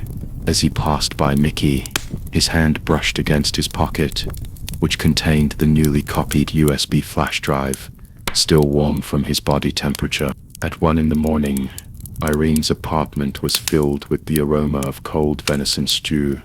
Hawk stared at the whiskey bottle on the coffee table. The condensation on the bottle glowed green in the moonlight. Mickey followed John for 3 streets today. Irene pushed her phone over, and on the screen was a photo she had taken with a telephoto lens. Under the streetlight at the alley entrance, Mickey's shadow was like a ball of black mud, sticking to John's back. He's testing whether John is our informant. Hawk held the bottle, his knuckles turning white. If Richard confirms, so we have to act faster. Irene took out a metal box from the drawer. Inside was the sample labels of missing persons cases from the 1980s that Maggie had sent her. The number on one of the labels and the number in the shipping record that John had copied could spell out the complete X7 drilling area under a microscope. She pressed the label onto the eagle feather pendant. The sound of metal against metal made a slight sound, and she suddenly remembered the sound of the refrigerated truck engine she heard in the courthouse that day. Outside the window came the sound of a car running over water. Hawk stood up suddenly, his hand on the pistol at his waist. Irene walked to the window and saw only the taillights of a black SUV, like 2 blood beads, disappearing at the end of the street. The wind blew her hair, and this time she didn't hear the engine, but she did smell a faint smell of gasoline. Exactly the same smell as Mickey's. Have John give the USB drive to Maggie tomorrow. Hawk's voice was as low as a whisper. Use an encrypted email and send it through a Canadian server. When Irene turned around, the moonlight fell on the eagle feather pendant in her palm. The ancient Cree characters engraved on the back of the pendant flickered in the shadows, like some kind of spell that was about to wake up. There was the sound of a key being inserted into the door lock downstairs, and they both held their breath at the same time. It was not the neighbor's footsteps. They were half a beat heavier than usual, as if someone was deliberately making their footsteps lighter, but could not completely control it. When Hawk's pistol slid out of the holster, Irene had already taken out the anti-wolf stun gun hidden in the crack of the sofa. The moment the doorknob turned, the two exchanged a look. There was the sound of water in the canal 12 years ago, the skeleton that had not been found for 20 years, and the death that remained forever at -18 degrees in the refrigerated truck. The wind suddenly blew open the half-open window, causing the documents on the coffee table to rustle. The top one was the shipping record John copied tonight. The words X7 drilling area were blown up at one corner, like a grinning mouth. The moment the door handle turned, Hawk's thumb had already pressed the trigger safety. The shock device on Irene's palm caused a thin layer of sweat to form. Her fingertips unconsciously stroked the patterns on the eagle feather pendant. It was the one her grandmother had given her before she disappeared, and it was engraved with the ancient Cree saying, "Find the souls taken away by the wind." The slight sound of the lock tongue popping out was like a thin needle, piercing the solidified air. It was John who came in. This 20-year-old Navajo youth usually has a cynical smile on his face, but at this moment he looks like a sparrow drenched by a rainstorm. There was a dark brown stain on the front of his denim jacket, a slap mark swollen on the left side of his face, and his keyring jingled in his shaking hands. They stopped me at the gas station. John's Adam's apple rolled, and he didn't dare to look at the shipping records on the coffee table. They said if I touched those broken data again, they would throw me into the abandoned well in the X7 drilling area. He suddenly grabbed Irene's wrist, his nails almost digging into her skin. Sister Irene, my father disappeared when he was digging for water veins in X7. They said that buried underneath. Shark lowered his voice, still pointing the gun at the door. He pulled the sofa blanket to wrap John's trembling shoulders and saw a fresh scratch on the back of the young man's neck, as if it was scratched by something sharp. Who did it? I didn't see it clearly. John's voice was trembling. He was wearing a ski mask and he smelled of gasoline, the same as the pickup truck that chased you on the reservation last week. Irene's pupils suddenly contracted. Last Wednesday, while she was handing out missing persons flyers on the Cree reservation, a mud-speckled silver pickup truck actually chased her for 3 kilometers before crashing its bumper in a cactus bush. The smell of gasoline she smelled at the time was mixed with the smell of rust, which was exactly the same as the composition of the drilling lubricant detected on the body of the refrigerated truck. Hawk grabbed a tissue and wiped the blood off John's face, then suddenly stopped. He pinched the scratch on the back of the young man's neck and used the moonlight to see the mark clearly. It was not an ordinary scratch, but an indentation of half a toothed metal, exactly the same as the lock of the telescopic baton equipped by the Border Patrol, Richard's people. Hawk's knuckles turned white. 3 months ago, his partner Luke had his skull smashed by this thing when he was about to hand over the patrol team's record of releasing smuggled cars to the state prosecutor. Suddenly, there was the roar of a car engine downstairs. The 3 people froze at the same time.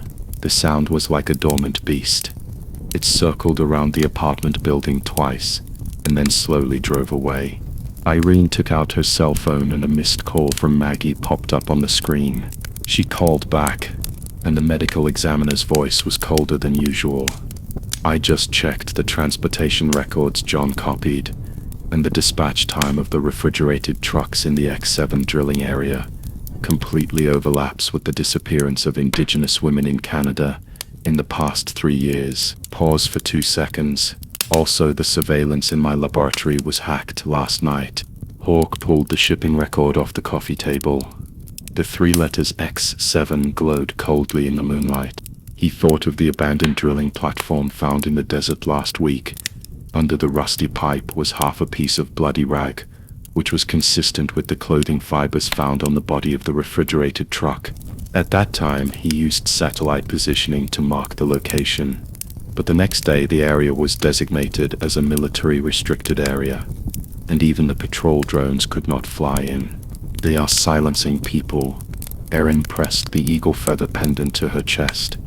Since my aunt disappeared 12 years ago, since Luke was attacked, since the first body in the refrigerated truck was found, everyone who is close to the truth is being purged. She suddenly grabbed the marker on the table and drew a cross on the whiteboard. Transportation records, Maggie's samples, and drilling area coordinates. These 3 points must be connected. It was 3 in the morning and the lights were on in Prosecutor Emily Martin's office. The prosecutor, who always kept her blonde hair neatly tied up, had her collar button loosened.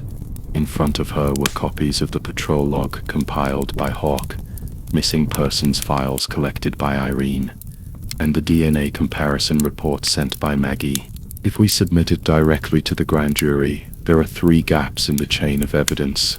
She pushed her gold-rimmed glasses and tapped the satellite image of the X7 drilling area with her fingertips. First, there is no way to prove the direct connection between the transportation company and the energy group. Second, the testimony of the refrigerated truck driver has been retracted. Third, she looked up at Hawk, The death report of your partner Luke is still accidental fall off a cliff. Hawk's temple was throbbing. On the day Luke had the accident, he was supposed to be on duty at the border post, but he remembered the wrong roster and went to the bar to get drunk. By the time he got to the bottom of the cliff, Luke's body had been eaten by wild dogs, leaving only half of the police badge. For the past 3 years, he had to soak in whiskey every day to fall asleep. At this moment, the alcohol withdrawal reaction came, and he put his knuckles against his temple and said in a muffled voice, "I can fill the third gap." 3 days before Luke's accident, he sent me a voice message saying that he saw something he shouldn't have seen in it. Irene suddenly grabbed her cell phone, and on the screen was the photo that Maggie had just sent her. The sample cabinet in the laboratory was pried open, and the sample tubes of missing cases from the 1980s were broken all over the floor.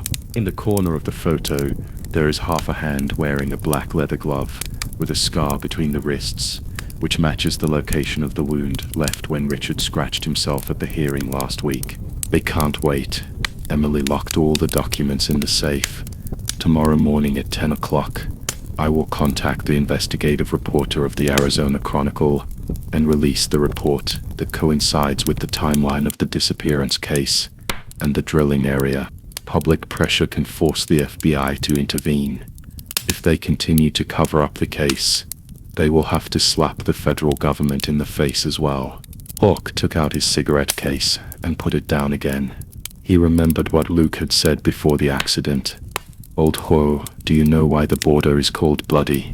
Because someone used corpses as cement to plug the hole tightly." At this moment he stared at the gradually brightening sky outside the window and suddenly said, "I'm going to lure Richard into the trap." He thought I was still the drunkard and that I could get the transfer records between him and the energy group. No. Irene held the back of his hand. "Last week at the bar, his men had already drugged your drink. I have this." Hawk pulled out the miniature recorder from his collar. It was a retirement gift from Luke. Luke said, "This thing can record conversations within 3 kilometers. He stroked the recorder with his thumb, as if caressing the face of an old friend. "This time I'll finish what he needs to say." When the morning light climbed onto the windowsill, the three finally worked out a plan. John took the encrypted USB drive to Canada to find Maggie. Hawk made an appointment with Richard to meet on the pretext of transactional hush money, and Irene contacted the elders of the reservation to mobilize the Aboriginal community to speak out together. Emily was responsible for compressing all the evidence into a compressed package and backing it up via servers in 3 countries. Just as they were packing up their documents and preparing to leave, a manila envelope slipped through the crack in the door. Irene bent down to pick it up. There was no stamp on the envelope, only the words "Stop" or "John will be next" were written on it. The writing was typed, and on the back was a bloody knife drawn in red pen, exactly like the graffiti on the body of the refrigerated truck. Hawk's hand hovered over the envelope, hesitating to open it. He thought of the anonymous text message Luke received before the accident, the bruises on the refrigerated truck driver's neck when he suddenly changed his statement in court, and the red eyes of Irene every time she mentioned the family's missing case. "Open it." Irene's voice was soft, but it was like knocking on an iron plate. "We should have known that they would not let us go this easily." A photo fell out of the envelope. This is a surveillance screenshot of John being surrounded at a gas station last night. In the photo, there are 3 people wearing ski masks standing behind John. The one on the far left has a striking scar on his wrist, exactly the same hand as the one in Maggie's laboratory photo. There were sirens outside the window. Emily pulled open the curtains and saw 3 Border Patrol SUVs parked downstairs. Richard Green was standing on the front of the car, his police badge flashing coldly in the morning light. He looked up at the 3rd-floor window, pulled up the corners of his mouth to reveal a smile, and tapped his temple with his finger. That was the internal code of the Border Patrol for dealing with trouble. Irene clenched the eagle feather pendant. The ancient characters on the back of the pendant glowed warm yellow in the morning light. Like an awakening spell, she looked at Hawk. His eyes were no longer those of the drunken old patrolman in the bar, but those of the passionate policeman who had chased drug dealers for 40 kilometers along the border. Let's go. Hawk grabbed the shipping records on the table. We'll complete the journey that Luke didn't complete. The sirens were getting closer. There were hurried footsteps in the corridor. On the coffee table, the envelope containing the anonymous letter was blown up by the wind, revealing the scribbled words on the back of the photo. 15 meters underground at X7. You will find the answers you are looking for. The treasure house is about to close, but the next puzzle is waiting. If it moves you, please gently like, subscribe, and pass on this piece. Sleep well, dear wanderer.